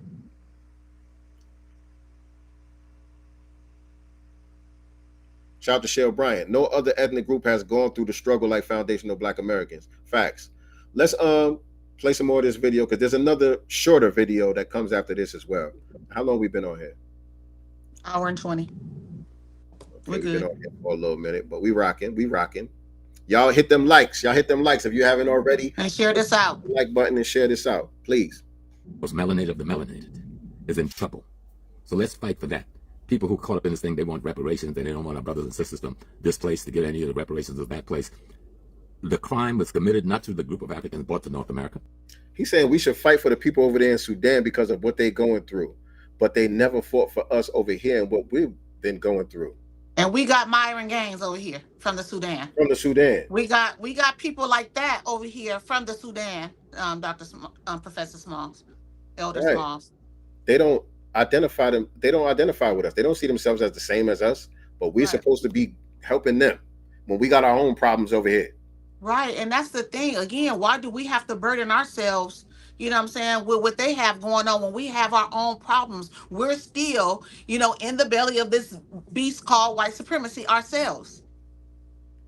Right. Don't let LeBron James, and Oprah, fool y'all into thinking we all living like that. Right. Right. And they're supposed to get in on our reparations too. That was it. Right. That was crazy. The most melanated of the melanated is in trouble. So let's fight for that. People who caught up in this thing, they want reparations and they don't want our brothers and sisters from this place to get any of the reparations of that place. The crime was committed not to the group of Africans brought to North America. That genocide was not committed just to those of us brought to the Caribbean. The genocide was committed to the entire African race. We were ripped from mothers, fathers, uncles, brothers, and sisters, and that pain and that cutting and that breaking and that destruction on them. If you want reparations and go beg your white man boss for something, I think they should pay for any and everything they did to me and to my race. But I don't put myself above my race. No group is above the race. Race is second only to the divine of the universe itself. Nothing else is above the race. Even family comes after the race. So let's be clear. I'm an African. You are not going to confuse that. You're not going to confuse that. So we're not saying that we're above anybody. We're just saying we got our own problems. That's it. You know what I'm saying? They see us as above though, because I think they look at us as above because everything that we've gone through, here and the cultures that we've created here. So they see us as, being up here. We're still like, no, we still, in the belly of the beast fighting. Yeah. We ain't made it yet. You're saying if we want to beg for reparations, then we need to make sure that everybody get a piece of the pie. Why are we not including the CARICOM then? Right. Nobody's y'all don't say that to them. No. Nobody's telling CARICOM, hey, why y'all not including foundational Black Americans? And we shouldn't be included, by the way. I'm not saying we should be included. Right. What they're doing makes sense. They're going against their colonizers, their specific oppressors, the British Crown and all of that stuff. They're going after the correct people to get restorative justice for the correct people. Same thing we're doing. Right. The United States. But we got to share. They get to hold on to theirs, but we got to share. Makes no sense. We've been sharing. We shared our civil rights bill. We fought for y'all to be able to come over here in large numbers. You know what I'm saying? We've done our part. Right. Can we get something in return? All the United Negro College Funds and All that stuff. HBCUs and all that shit, we've been sharing. We've been sharing. Y'all get all type of what is it? Juneteenth scholarships and shit.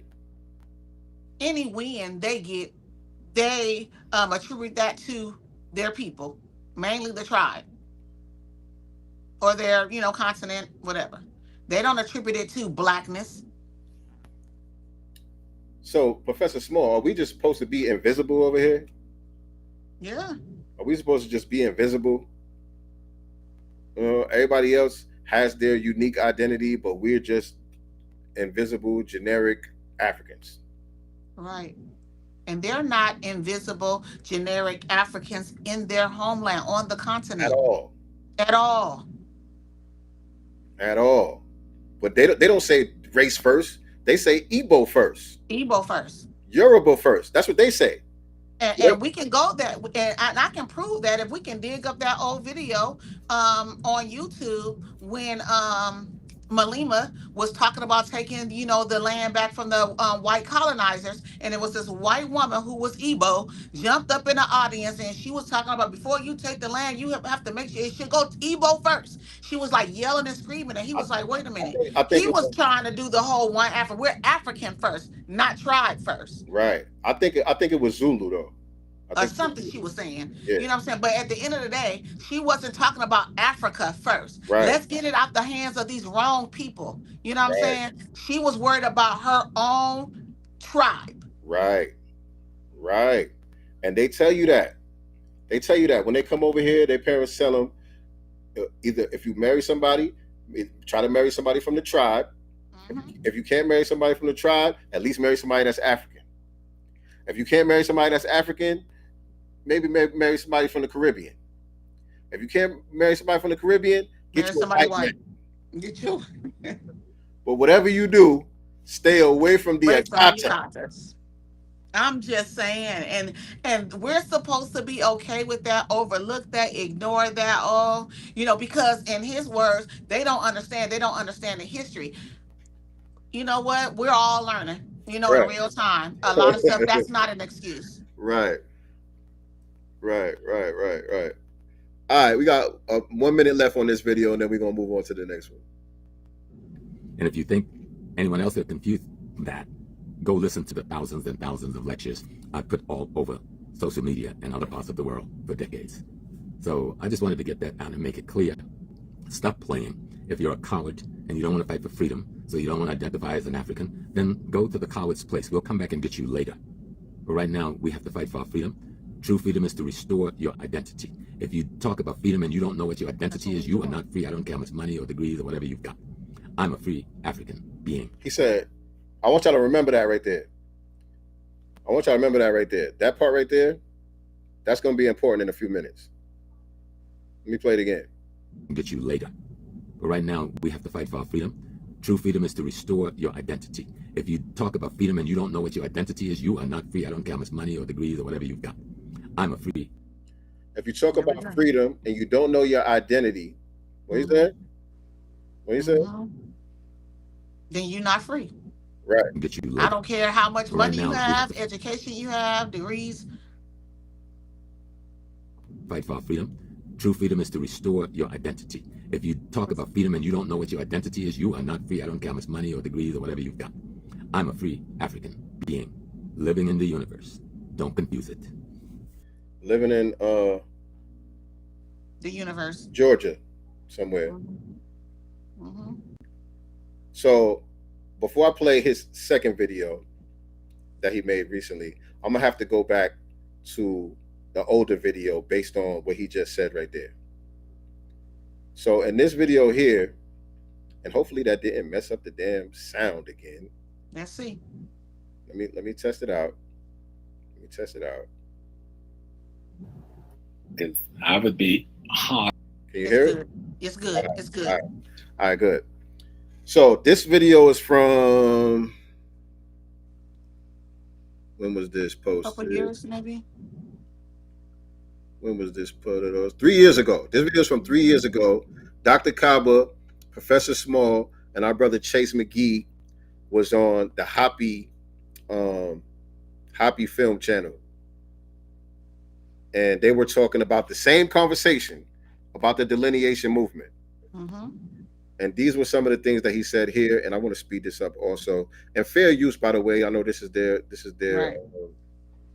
Video. Shout out to the Hoppy channel. They do some good work over there. They Pan-African, you know what I'm saying? I don't got no problem with them. They do what they do. Some ads might pop up too, so I got to be careful with that. But let me play what he was saying 3 years ago. All right. Hard on you, but you don't deserve hard.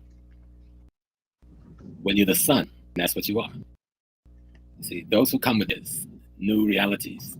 He's speaking directly to Chase. They were talking about the FBA flag and all of that stuff and what it means. And Chase had just broke down all of the symbols in the FBA flag and what it means and where it came from. They were having this discussion, the same discussion that we're having today about foundational Black American delineation movement versus Pan-Africanism. New perspective is shining. We call that shining a light on something. That makes you the sun, and it makes the rest of us the moon, because our job is to reflect that light when it's shown. That's a metaphor. Don't let anybody make you, in the midst of being the sun, become the moon and reflect their negativity when you've come to shine your positivity. You understand? Yes, sir. There's a power. Well, the Kabbalists just talked about the heart. We think sometimes it's a metaphor that the ancestors said the heart is weighed against the feather of truth. But guess what? I've had a heart attack. I'm called ventricular tachycardia, TJS, because they can't revive you except with electricity, right? And I want y'all to notice also in this video, I want y'all to notice his mood. I want y'all to notice that he's in a good mood here in this video. He's very light. He's not under any stress. He's not frustrated. As opposed to the video that we just went through, you could hear the anger and the frustration. Mm-hmm. Different energy for sure. You know what I'm saying? So I had to study the heart. I'm saying I ain't going down on all this medicine. You know what they try to do, give me all that medication. After about 2 weeks, I said, no. I had a feeling that was going to happen. Right. Let me get past the ad, and we'll get right back to it. Let me let the ad pass by, and we'll get right back to it.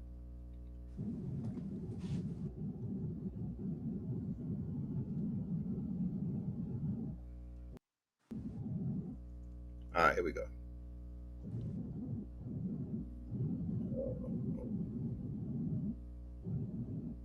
In the human body that records every experience from the minutest thought to the most catastrophic thing is the human heart. It has the total memory of you as a being. So the ancestors knew exactly what they were talking about. You understand me?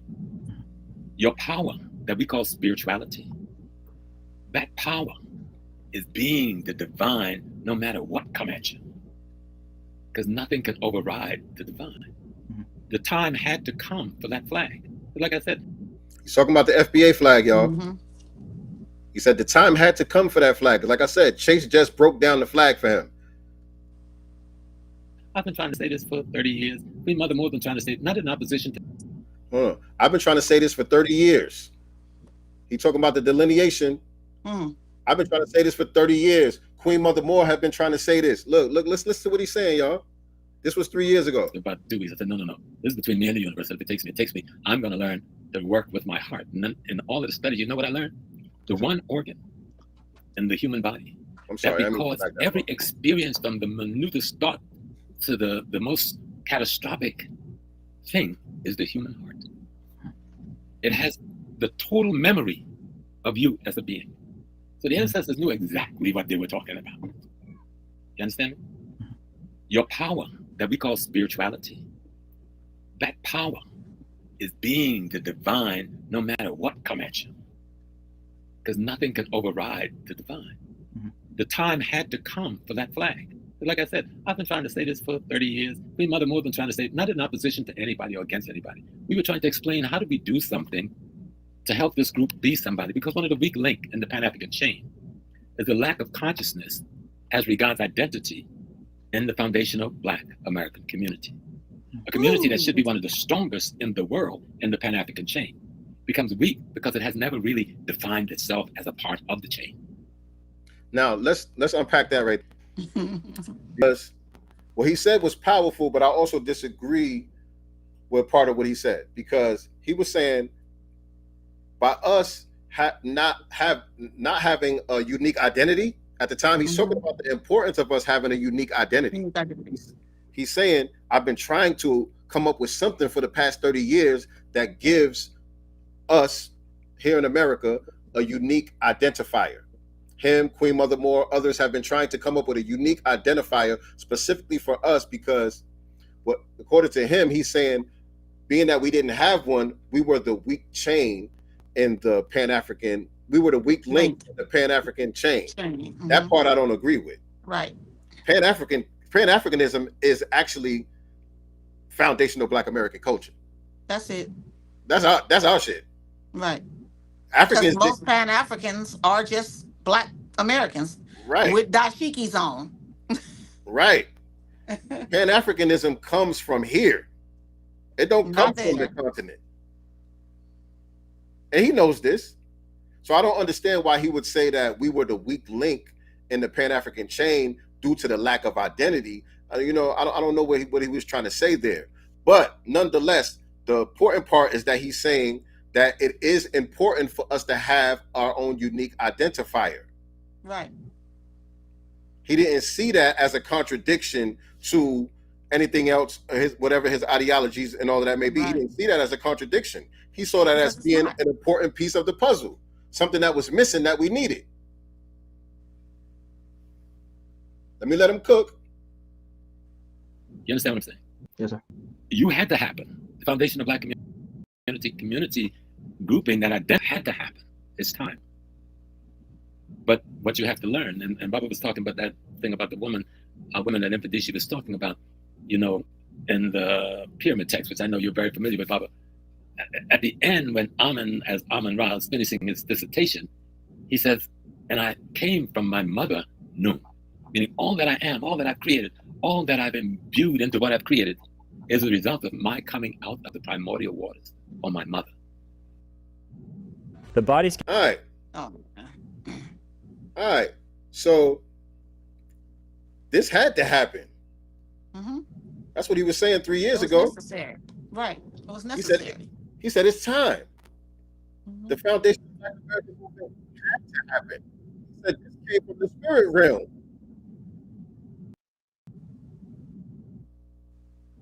He's saying the spirit realm brought forth people like Chase McGee and others in order to make this knowledge born, because in this time, this is what is needed. So he understood then, 3 years ago. Where the confusion come from now? Because somebody is planting a seed. Now I want to see what y'all talking about in the chat. No, Sherelle Bryan, he's still an elder. He believes in what he believes in, and this is his life work, you know, for the last, 60 years. So although 3 years ago, what I'm saying, he understood what delineation was, he understood why we have an FBA flag, why we self-identify and all those things. He also is still a staunch Pan-Africanist, and that's okay for him to be. Right. Hold on. Trying to read y'all comments over here. I guess somebody was being disrespectful. I didn't see name calling. I just seen people in there basically saying like Pan-Africanism doesn't work without us, or basically saying like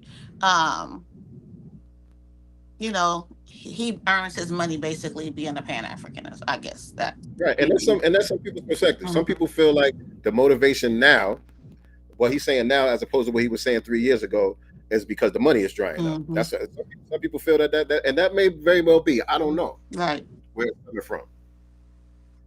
Shout out to son from Brooklyn. He said, my super chat said, peace family. The pushback to our elder is that Africans on the African continent is not fighting for Black freedom in the States. Right.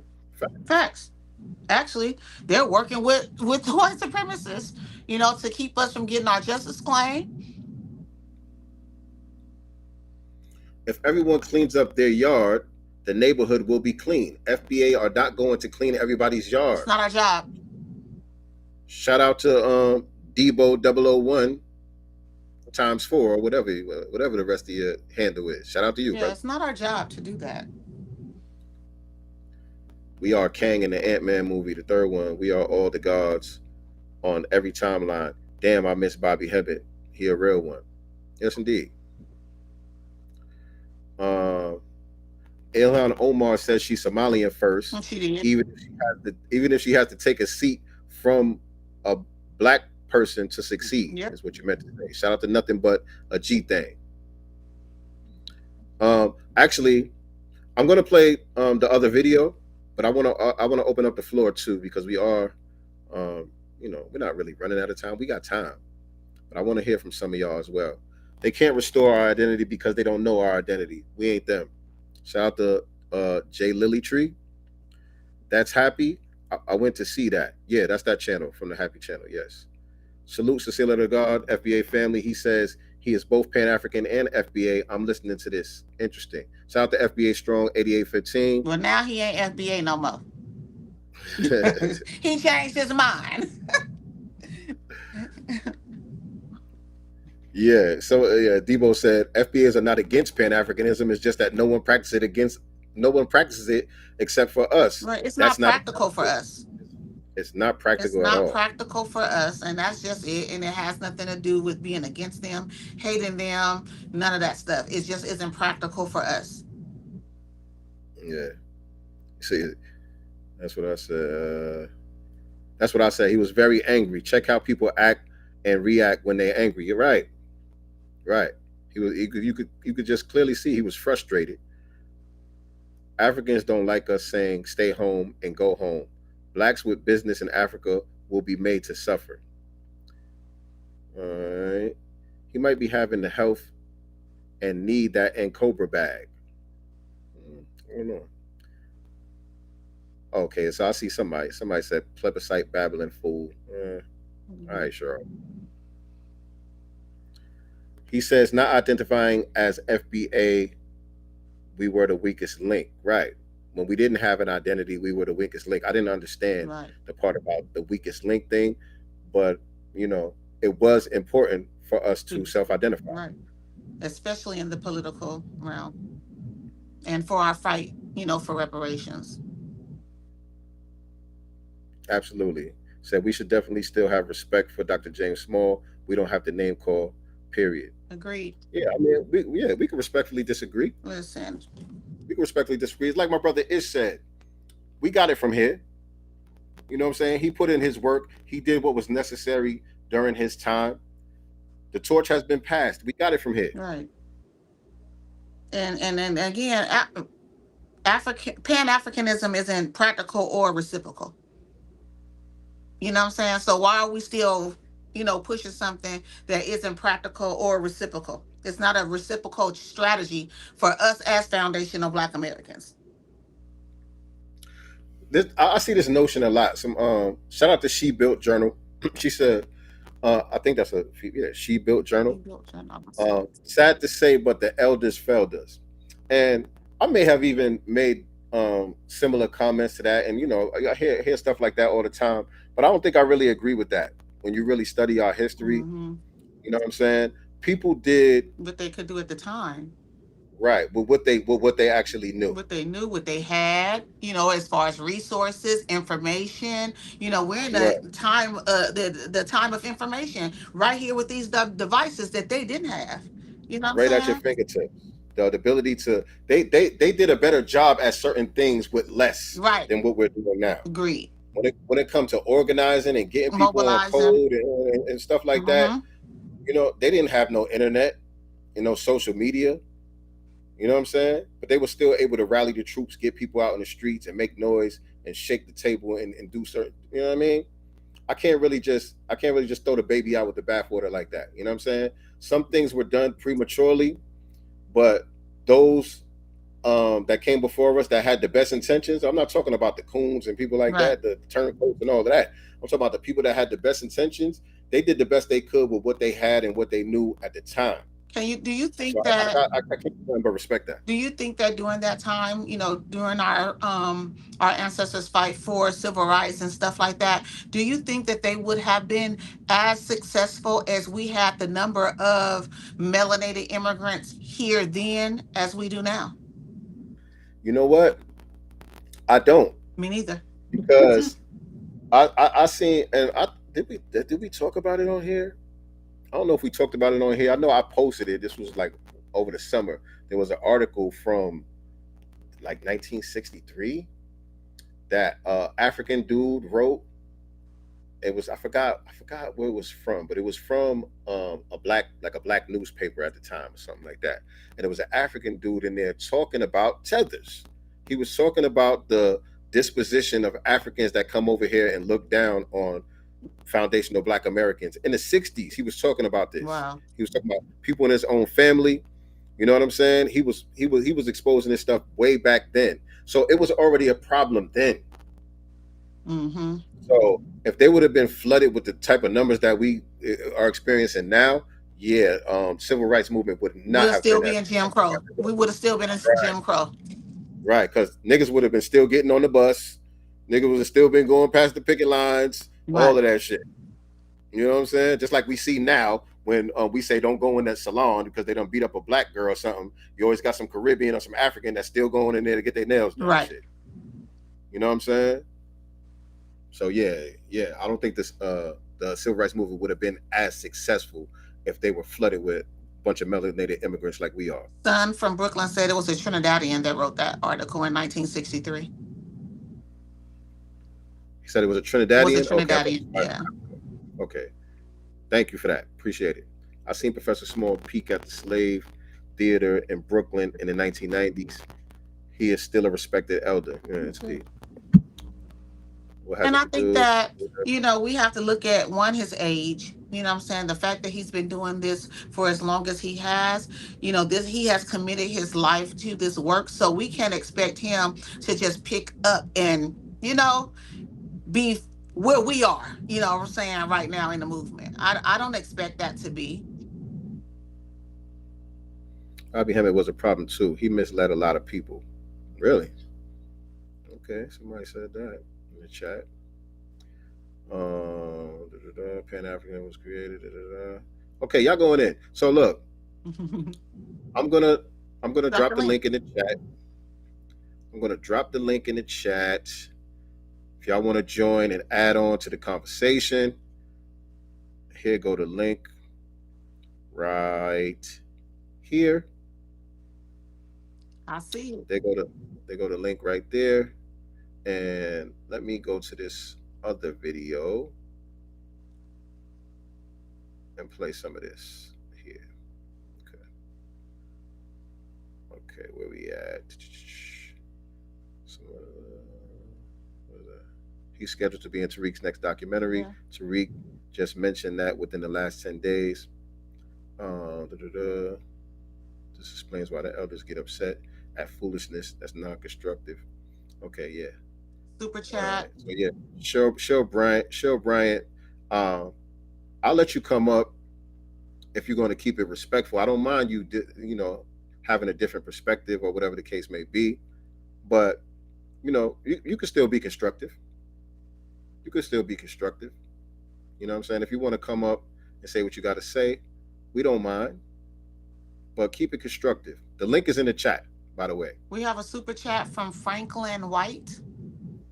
Okay.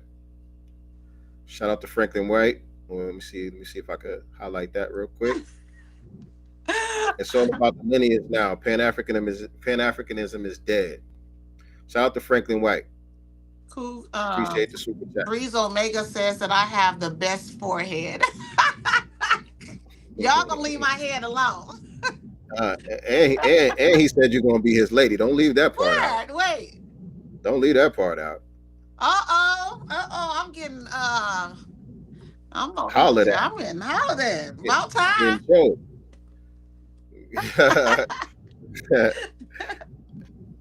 All right. FAB is a lineage. Stay on your shit. You mean FBA. Yeah. Got you. What's up, Miss Phoenix in the building? Hey. What's going on with you? Let me play some of this video here. Who's gonna pull up? I see somebody backstage. Do you? I don't. Oh, I gotta unmute it. Yeah, we got somebody backstage. I'll pull him up in a minute. Okay. Brother Small again. And now this is to the African world who gets confused about our identities. We have multiple identities ethnically for centuries. We've been on the planet for billions of years, people. Billions of years. And this germ that has come along, that have wreaked the genocide on us over the last couple of thousand years, is a little bacteria that have appeared in the human family. We will handle it eventually. Talking about the West. First, we need to handle ourselves. This foolishness between brothers and sisters who are recent immigrants and those who came here as slaves, or those who came over with the Mali Empire leadership before the slave ships, or those who came over before them. It doesn't change anything about your identity. True freedom is knowing your identity. True freedom is knowing your identity. And so I have as much love for the brother who is ADOS, or the brother who is Foundation of Black America, but I don't have to be in love with your misdirection and your misbehavior. Yes, anyone could be critical and negative, and that speech that I made 10 years ago, I was critical and negative, and too critical and negative, trying to make a point, you know? And so we got to admit mistakes and stuff. But this race, those of us who have this technology in our hands, those of us who have this knowledge in our heads, we've got a responsibility to this race. Because none of these bodies past 80 or 90 years, and most of us will make it to the 70 year in this body. So we come here to wreak havoc, or we come here to grow us into a higher consciousness. All right, real quick. Professor Small, I just want to say this. Collective blackness historically has harmed FBA specific needs. Right. When all black people are the same, FBA issues gets drowned out. Immigration, voting blocks, political agendas, they all get layered on top of us while our lineage specific harms remain ignored. That is a problem. That is a problem. And what did you mean, sir? And what did you mean on the video that I just played from 3 years ago when you said that it was time for us to self-identify, and that the delineation and the self-identification was important? Why did you say that it was important? Why did you feel that that was an important thing that needed to be done? 3 years ago. Because it sounds like you're contradicting that now. So if you're seeing this video, if you're watching this, I would like you to respond to that. You know, make a video answering that question, if you will, with respect. I see some of y'all backstage. I'm gonna get to y'all. I'm gonna definitely get to y'all. Let me just play some more of this video. And I gotta take a piss. And for brothers and sisters who are coming to America from other parts of the world because of poverty, and the same colonialist that's running New York City, the same enslaver that's running Atlanta and Los Angeles and Chicago, they're the same colonizers and imperialists that's interfering with us in Nigeria and Cameroon and Tanzania and Congo and committing the genocide in the Sudan. So we need to wake up and be clear. And if we do have an argument with each other, let's have it with each other. Let's not destroy each other because we don't understand how to respond to our enemy. You know, there's only one Africa. When they snatched me out of Africa, they left my uncle there, my sister there, my cousin there, my brother there. So any damage done to me was done to them. So let's not confuse that. And one of the mistakes as African Americans, and I think I talked about this in that piece, our brothers and sisters come over here in crisis. And we haven't put together nothing, not one refugee situation to help them. A few of the churches have done things, but as a larger body of people, they cannot come to us to seek refuge. They can only go to the white people or the Asian people. So why are we going to get pissed off if that's who they feel to lean on as immigrants and have alliance with them? It irritates me out of ignorance on my part, but I'm trying to have a greater understanding. If I want my brother and sister to understand that I'm his ally, I can't expect him to know my history when I don't even know my history. How is he going to come from Senegal, Cameroon, Tanzania, Kenya, and know African-American history when 90% of African-Americans don't know 10% of African-American history? And so we can't expect them to respond to our conditional, what was called by our historical experience to be our condition, because they haven't had the opportunity to know who we are, just like we don't know who they are in terms of life experiences. So let's try to notch this thing down a bit, you know, and let's try to sit down at a table or sit down around this phone and the computers and do this Zoom stuff and have a real legitimate discussion on the contradictions and how we. Sorry, y'all. How is it that we don't know what they've gone through? They don't know what we've gone through. We don't know what they've gone through, but we've had whole movements here in America that specifically went to help those in the diaspora. You know what I'm saying? We can go back to the 1920s with the black folks signing up to go help the, what was it, Somalians, fight. We have, whole art entertainers, Michael Jackson, Stevie Wonder, and all that, doing that We Are the World stuff to put money back into the diaspora. It's so many things. The United Negro College Fund. I think that some of that went to schools here, but some of those monies went to go help folks in the diaspora. What has the diaspora done to help their brothers, sisters, and cousins here in America? Nothing. And that's enough for the video. I'm gonna stop the video now. I'm gonna bring some people up from backstage. But yeah, good point, Nicely. Excellent point. Because that is another false narrative that we just don't understand each other and we don't know each other's plight. And like this so-called diaspora war is like a two-way thing, and it's not. And it's not. And also to say that, because, the Asians and the white people go out there and help them, and the reason why they have to align with them is because y'all niggas won't do nothing. It's crazy. And it's inaccurate. It's not true. It hasn't been true. So, but now we have been on the hold your own nuts, but that's new. Right. And that's a reaction. Yeah. To the non-reciprocal energy that, or lack thereof, that we received. Got another super chat too by Chosen 1619 sent the super chat. All right, shout out to Chosen. Let me see if I can find that. I don't see it. You read it, because I don't see it. What do we gain by unifying with Africans? There you go.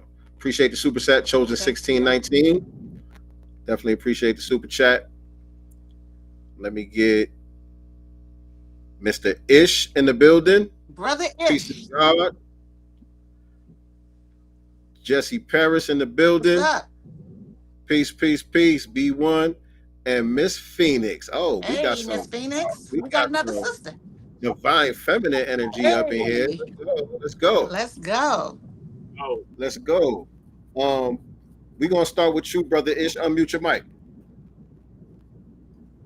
Can y'all hear me? Yes. Yes, sir. Loud and clear. I don't know what's up with my camera here. And by the way, if you're new here, if this is your first time here, hit the subscribe button. Make sure you hit the subscribe button. Yeah, it's free 99. And if you haven't done so already, hit that like button for us as well. Share this out. We appreciate you. But yeah, we can see you in here, you Brother Ish. Go ahead. Okay. So, I had discussed this with you earlier this week, and I kind of felt you was going to build on this. The biggest takeaway I want to put out is why it is not productive and is not constructive to disrespect the elder. It is not at all. No. I don't care what anybody says. I've made that abundantly clear everywhere I've gone, on social media and anywhere, discussing this. Because if you don't know the man's work, okay, you don't have a right to criticize, even if he may be wrong. Even at every turn, if he's categorically false, that's okay. All right. And obviously, if anybody has that strong sentiment that they want to just clap back, like you're in high school, then you may be disrespectful to your own elders. Okay, you're not going to get far with that. Okay, that's from me directly to anyone that want to do that. It's Brother Ish, if you turn your camera a little bit. Which way? Like right here? The other way. The opposite way. Here? Yeah. A little bit more. There we go. Boom.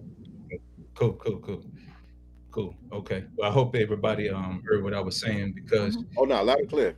Yeah, that is a part of the reason I believe he responded so angrily, because as you all both have already highlighted and outlined, he's probably got people in his ear putting clips out of all Tariq's YouTube videos to where he's responding to disrespect. Okay, that is a response.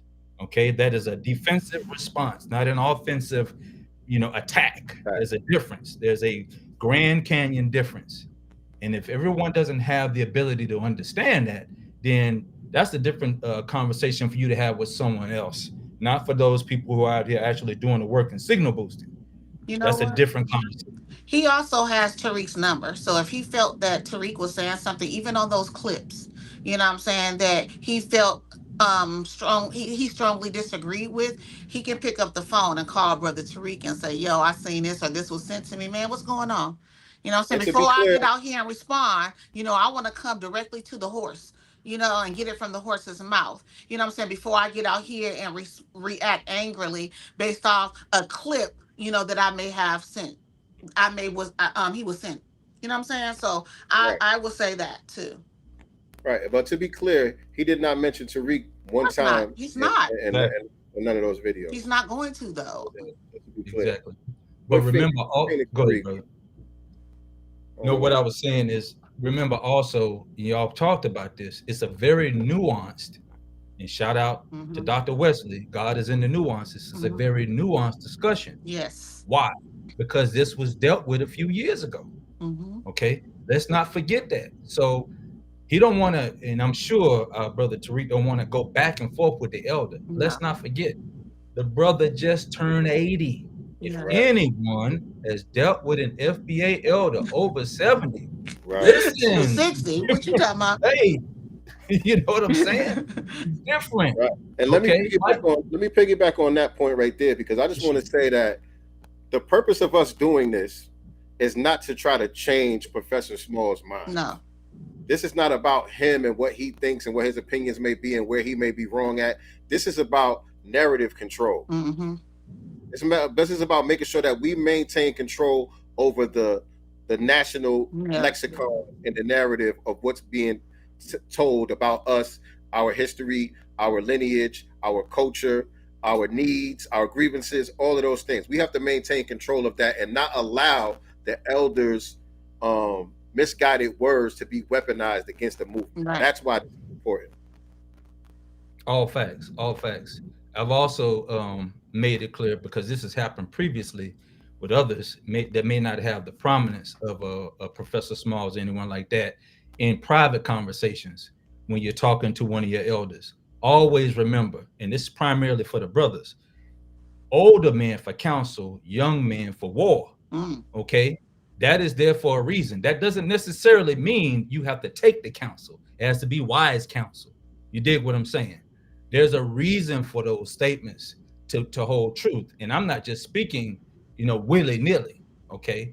And if you want to talk about any type of war type concept, no matter who you are, on what side you sit on, anybody that's gone to war can understand that. That's why you have an age limit for joining the military, okay? That's why that's there. That's why some of the elders, and these are elders, that are sitting on the Congressional Black Congress and stuff like that are older. They ain't out here slumping. Nope. They ain't out here changing narrative control. They ain't out here signal boosting, okay? And this is no falling in line. Exactly. This is no disrespect to someone that disagrees with that premise. That's fine as well. But we can disagree and be respectful and still control the narrative. That's what this is really about, in my opinion. Agreed. Yes, indeed. Yes, indeed. I don't know what happened to our sister. She fell off the live stream, but you can unmute your mic, Jesse. Jesse Paris. If you or your cat got something to say. Yeah, definitely. Hey, if you want to move, peace, peace, sincere, peace, Brother Ishmael. It's like TBA always says, can't trust these The audio is a little bad. The audio is a little bad. Is it a fan or something in front of you? Oh, hold on. Let me turn that off. Yeah. Yeah. Okay. I can't believe we went this whole broadcast without saying that quote. Right. I avoided it. Is it better now? Yes. Yes. We can't trust these. I mean, I go through it with my dad. My dad's a staunch Pan-Africanist. And I've been going back and forth with him about this since 2019, since we started delineating, since we said, look, we're not all just generic Africans. We're not just going to keep calling us generic Africans. We have no lineage in Africa for the past 400, 500 years. So a lot of times the Pan-Africans will get mad at us and they'll say, oh, well, you're embracing white supremacy because you're accepting that you're American. And it's like, well, we built this country. Right, so why wouldn't we? That knitted the flag for this country. Grace Swisher, shout out to Tariq for that. Also, shout out to Tariq for giving exposure to all of these elders, such as James Smalls, right, such as Runoko Rashidi, such as, Dr. Francis Cress Wilson, Neely Fuller Jr. The list goes on. Like, we're trying to bridge the gap. There is a generational gap that needs to be bridged. The boomers and the silent generation, they're still on the Pan-Africanness. The Gen Xers, millennials like myself, and Gen Zs, we're not on that type of time no more because we can see that it hasn't accomplished nothing tangible for us in the past 60 years. And then the brother brought up the Congressional Black Caucus. This brother named UBTV, he did a whole series documentary on the Boule, which I'm actually going to showcase on my show later on tonight from my Black News. But the Boule, these old Negroes, these preachers, these pastors, they got to go in the sense that they cannot run or lead anything. It's time that the elders pass on the torch to the younger. Agreed. They've been holding on to the torch for too long. We were like waiting here like, hey, look, pass that torch. But they don't want to pass it because they're like, well, you're not on the Pan-Africanism no more. And it's like, because it's not beneficial for us, the later generations. It has not benefited us. We've accomplished more in the past 6 years. Agreed. The reparations, in terms of tangible policy, lineage-based policy, changing the narrative to benefit us than we did in the whole past 60 years. This whole umbrella of one blackness and, oh, we're all black, so we're all in the struggle together. We're not going for that no more because we see there's too many tethers in the mix. And the tethers have gotten in positions of power, such as the Congressional Black Caucus. We got mayors, governors, well, not governor yet, but one attempted to run for governor, Winston Sears, running for political seats and holding political office. Like in my state, we got Joe Neguse. This Negro don't even comb his hair or put on lotion, but he's supposed to be representing us. No, we're not on that no more. So I think we could come to some kind of balance with it. Like, look, we are Americans. We built the country. Our lineage claim is here. Our reparations claim is here in America. Not in Africa, but here in America, because our direct lineage is here. Our great-grandparents are buried here. Our aunts, uncles, cousins, grandparents are buried here. They're not buried in Africa, they're buried here. And we're older than a lot, if not all, those African countries. The United States has been around longer than the majority of those countries, maybe the exception of Ethiopia. But outside of that, in Egypt. Outside of them too.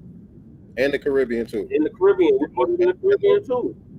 And nobody tells them to stop being Jamaican and stop being Haitian, and stop being Trinidadian and all of that. And they definitely don't talk about being an African nothing. African on them, but they do it to us. They go out of their way to, you're just African. You're African like the rest of us. So we have a direct lineage here. That's all I want to say. I don't want to hog up all your time. But that's what I gathered from the conversation and the discussion about Dr. Smalls. I mean, we love Dr. Smalls. I mean, he said on Hidden Colors, like, look, America is my geological political place. And I'm not gonna change that for anyone. So if you're not gonna change that for anyone, then you should understand where we're coming from with the delineation and the fact that we are taking charge of our homeland here. Mm-hmm.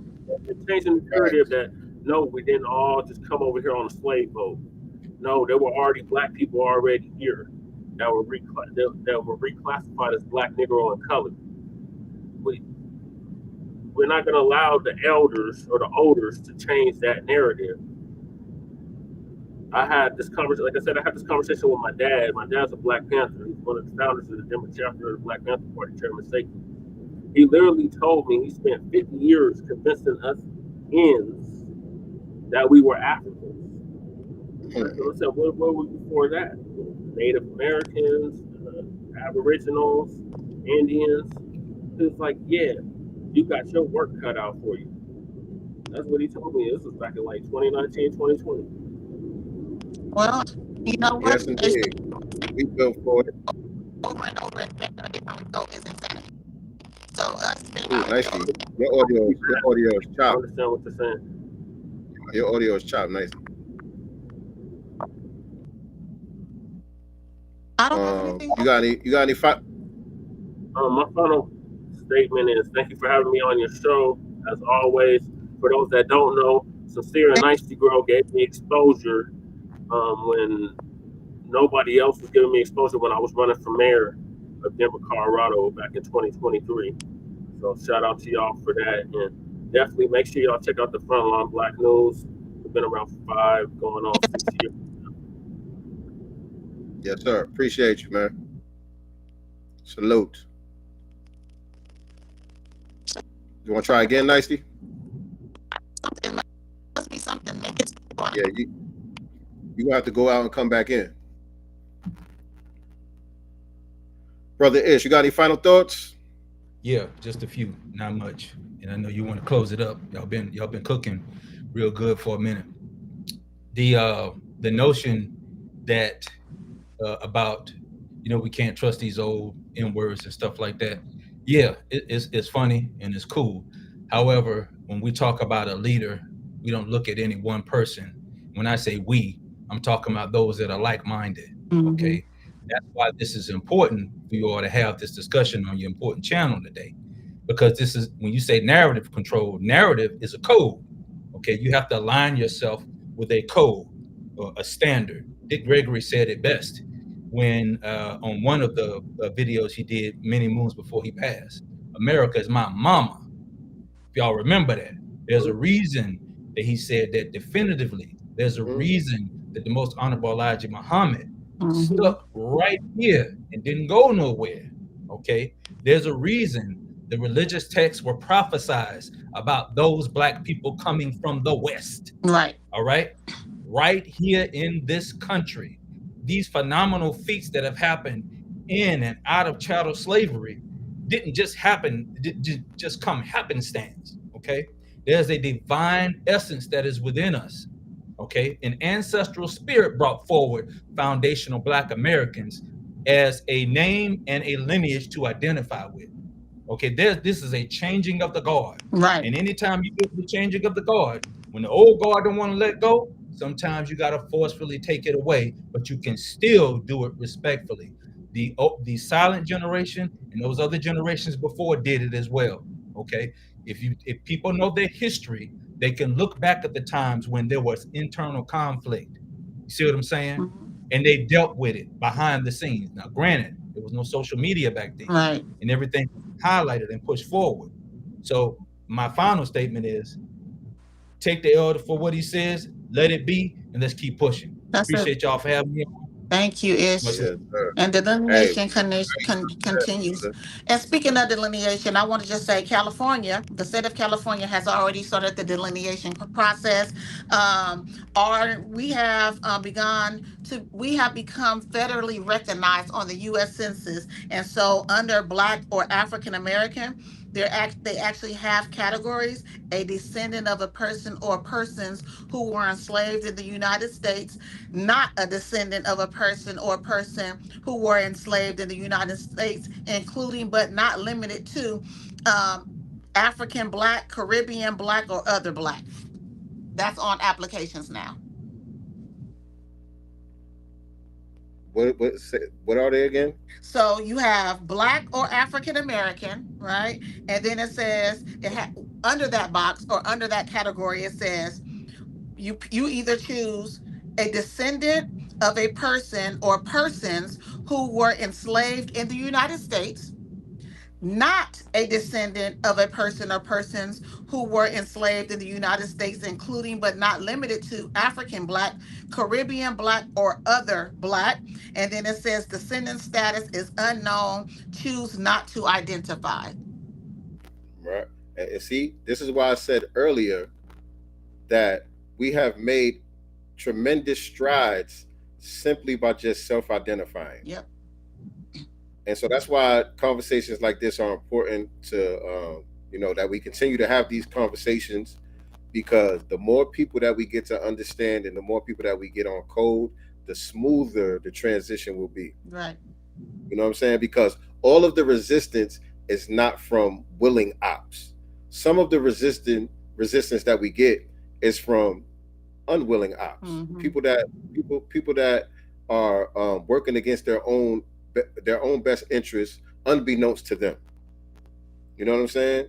And so, like I said earlier, the onus is on us to make knowledge born for those type of people. Right. And it's a new generation. He does come from a different generation, and so we have to respect where he's coming from with that. That's his generation, that's his life work. He's not going to change it. Now, although 3 years ago he understood it, you know what I'm saying, which leads me to believe that people are just sending him clips and stuff like that. So he's just addressing small clips perhaps that he's seeing, and he felt inclined to address it. Somebody pissed him off. Someone pissed him off, yeah. Someone pissed him off. And like I said earlier, because there is a lot of riffraff amongst us. Mm-hmm. And so you do got Negroes out here who sound like us, who use our language and all of that, who's on some whole other shit, Mm-hmm. who probably taking Professor Small's clip, you know what I'm saying, out of context, weaponizing it Intentionally. against, you know what I'm saying, intentionally. You know what I'm saying? And that's what's getting back to him, and that's what he's responding to, and that's why he's so angry, you know what I'm saying, when he's speaking on that. Because clearly, when we played the clip from 3 years ago when he was talking to Brother Cabo, Dr. Cabo and Brother Chase, the energy was totally different, and the perspective was totally different. He was way more understanding of the time and what must be done. And that was also after he had spoken at the FBA rally for reparations as well. Right. And now what I want to ask you, was the FBA rally before or after the FBA conference here in Atlanta? After. The FBA rally was after? I believe after. Because somebody said, oh, what about the FBA rally in Texas? Maybe they was talking about that one. Well, the FBA, that was the FBA Expo in Texas. Was that before or after the we went to I think we went to DC before Texas, right? Or was it after? Twice. There was 2 FBA rallies in Right. DC. So I don't know went to the where first one, and he was at the first one. Right. Because somebody said, and if you want to address some of the comments, I know earlier we said we wanted to address some of the comments from social media. Oh yeah. Because somebody has said that he pulled out of the conference. Oh yeah. And that's where all of this is coming from. Yeah, that was the second one. Remember the second one in DC, there was they didn't pull out of the rally for reparations in DC. I think what some people pulled out of was the FBA Expo. Remember? It was some people that was on the lineup who didn't end up being there. That's only yeah. But I'm saying Professor Small is one of them. I don't recall him being one though. I can't remember though. I could be wrong. We would have to literally go back and look at the original flyer. Right. And so one of the comments, somebody said, is he and his circle blocking our reparations at these state hearings? Is he, along with others who inserted African descent across the board, at all these hearings? I'm just asking a serious question. I feel like that, this was a serious question from this brother here. And I think we addressed that here. Like I said, this isn't about trying to change his mind. Right.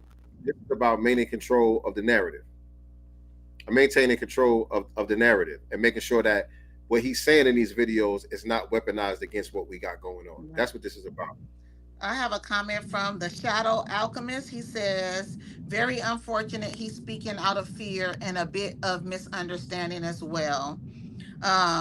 Vet, unfortunate, he's in fear for his legacy and not reading the room / the writing on the wall. Okay, that's respectful. Yeah, and then Uptown Mike said he respects Dr. Smalls, but he's FBA. Right. Jamal Hyden, shout out to Jamal Hyden.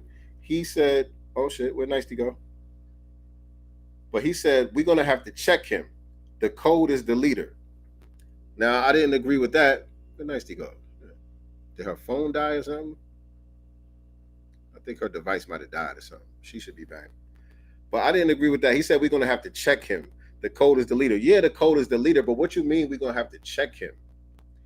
Because you got elders in your family that don't understand what we're doing and don't agree with what we're doing. You got elders in your family. You got grandmothers and aunties and people like that in your family who went out and voted for Kamala Harris and all of that. You gonna check them at Thanksgiving? You gonna check them? Is that what we're doing? Like, some people are uncheckable, my nigga. That's how I feel about that. Some people are uncheckable. And Professor Smalls, I believe he's earned the respect. And, you know, while we may disagree with him, he's uncheckable. You know what I'm saying? The same way I wouldn't check my grandfather, I'm not checking Professor Small. We're just going to have to respectfully disagree. You know what I mean? That's how I feel about that comment. A couple people saying, yo, he's an elder. Some shit won't ever change. I understand that. Phoenix Harmony was asking, what is this in response to, though? So I didn't know if she was saying, what are we responding to? Or what was Professor Smalls responding to? But I think, you know, that should be cleared up now. Somebody said, if you ain't my set, you ain't my friend. I don't know what you mean by that. FBA is a lineage. It's not a set. This ain't no gang. I don't know what you mean by that. But yeah, that was just some of the comments from people on social media. But yeah, man, been on here for a good minute, almost 2.5 hours today. So we're gonna have to go ahead and get ready to close this one out. Here go Nicey. What happened? My battery went out. Sorry about that, y'all. I figured that. But you want to say anything? We getting ready to close it up in a minute. Respect to the elder, you know, period. Respect to the elder. I respectfully agree to disagree, you know, with his video as it pertains to, you know, foundational Black Americans being weak, you know, and basically we're all just one big Africans. I respectfully disagree with that, but I respect him. I still honor him. I still put him up there with the master teacher. He's a master teacher still to me, and that's not going to change because I don't agree with certain things. Yes, indeed. Yes, indeed. I don't care which teacher we look at, you know, whether we talk about John Henry Clark, whether we talk about Dr. Ben, French Cress Wilson might be a hard one, but you know, we could look at any of their work and find things that we disagree with. Right. That's my point. We're not going to agree point for point with anybody on anything, and that's okay. You know what I'm saying? A lot of times, sometimes friction is necessary as well in order to make progress. Mm-hmm. Friction is absolutely necessary. And I always talk about the metaphor with the washing machine, at least the old school washing machines. A lot of the washing machines now, you got the front loaders. They don't really got the agitator in the middle. But you remember the ones that you load from the top, they got the agitator in the middle of the wash. That's what I still got. Right. You know, it's called an agitator for a reason, because the laundry ain't gonna get clean without no friction. Right. You know what I'm saying? It's there to agitate. You got to shake shit up. You know what I'm saying? So the friction is absolutely necessary, but we can do it in a respectful manner and still honor the elder. I echo the sentiments of my sister Nicely. I feel the same exact way that she feels as it pertains to Dr. Small. And so nothing but love for our brother, man.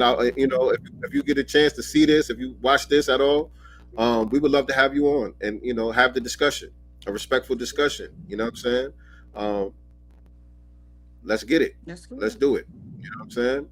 Make anybody got a line for him that can make that connection and make that happen? Let him know. We would love to have him on so we could talk about this and bring some clarity to the situation. Absolutely. You know what I'm saying? More clarity. More clarity. And we're going to continue to move in the agenda of lineage-based reparations, delineation. We're going to continue, that movement here.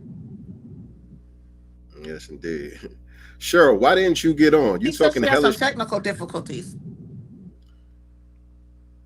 Cheryl, you should have got on because you talking hellish shit in the chat, and we let you rock. You know what I mean? Say email him. What's his email? FBA Strong. I don't got his email, but if anybody got his email, DM me. I'll reach out to him and see if he wants to come on and chop it up. All right, but we appreciate y'all rocking with us tonight, man. But that does it for today's episode of Sincere Love the Godcast. We do this every Sunday, family. 6 p.m. Eastern Standard Time, 3 p.m. Pacific Time. Make sure you subscribe to the channel, like this video, share this out, tell a friend and tell a friend. Absolutely. This is what we do. Sincere Love the God, Nicety Girl. We are Sincere Love the Godcast. Also, we have our children's book series that we want y'all to go get. It's available on Amazon right now. 7 is Super Hey Rule. That's our children's book series. If you can scan the code that's on your screen right now and go order those off of Amazon. Volume 1 is 7's Big Move. Volume 2 is The Big Chop. Volume 3 is God Ability.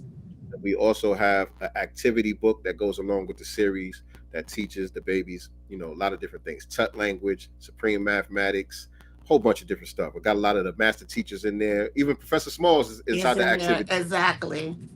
So they could do the coloring and the connected dots and all of that stuff. So yeah, go get the children's books and also go get my book, From the Womb to Illmatic, which is a parenting guide.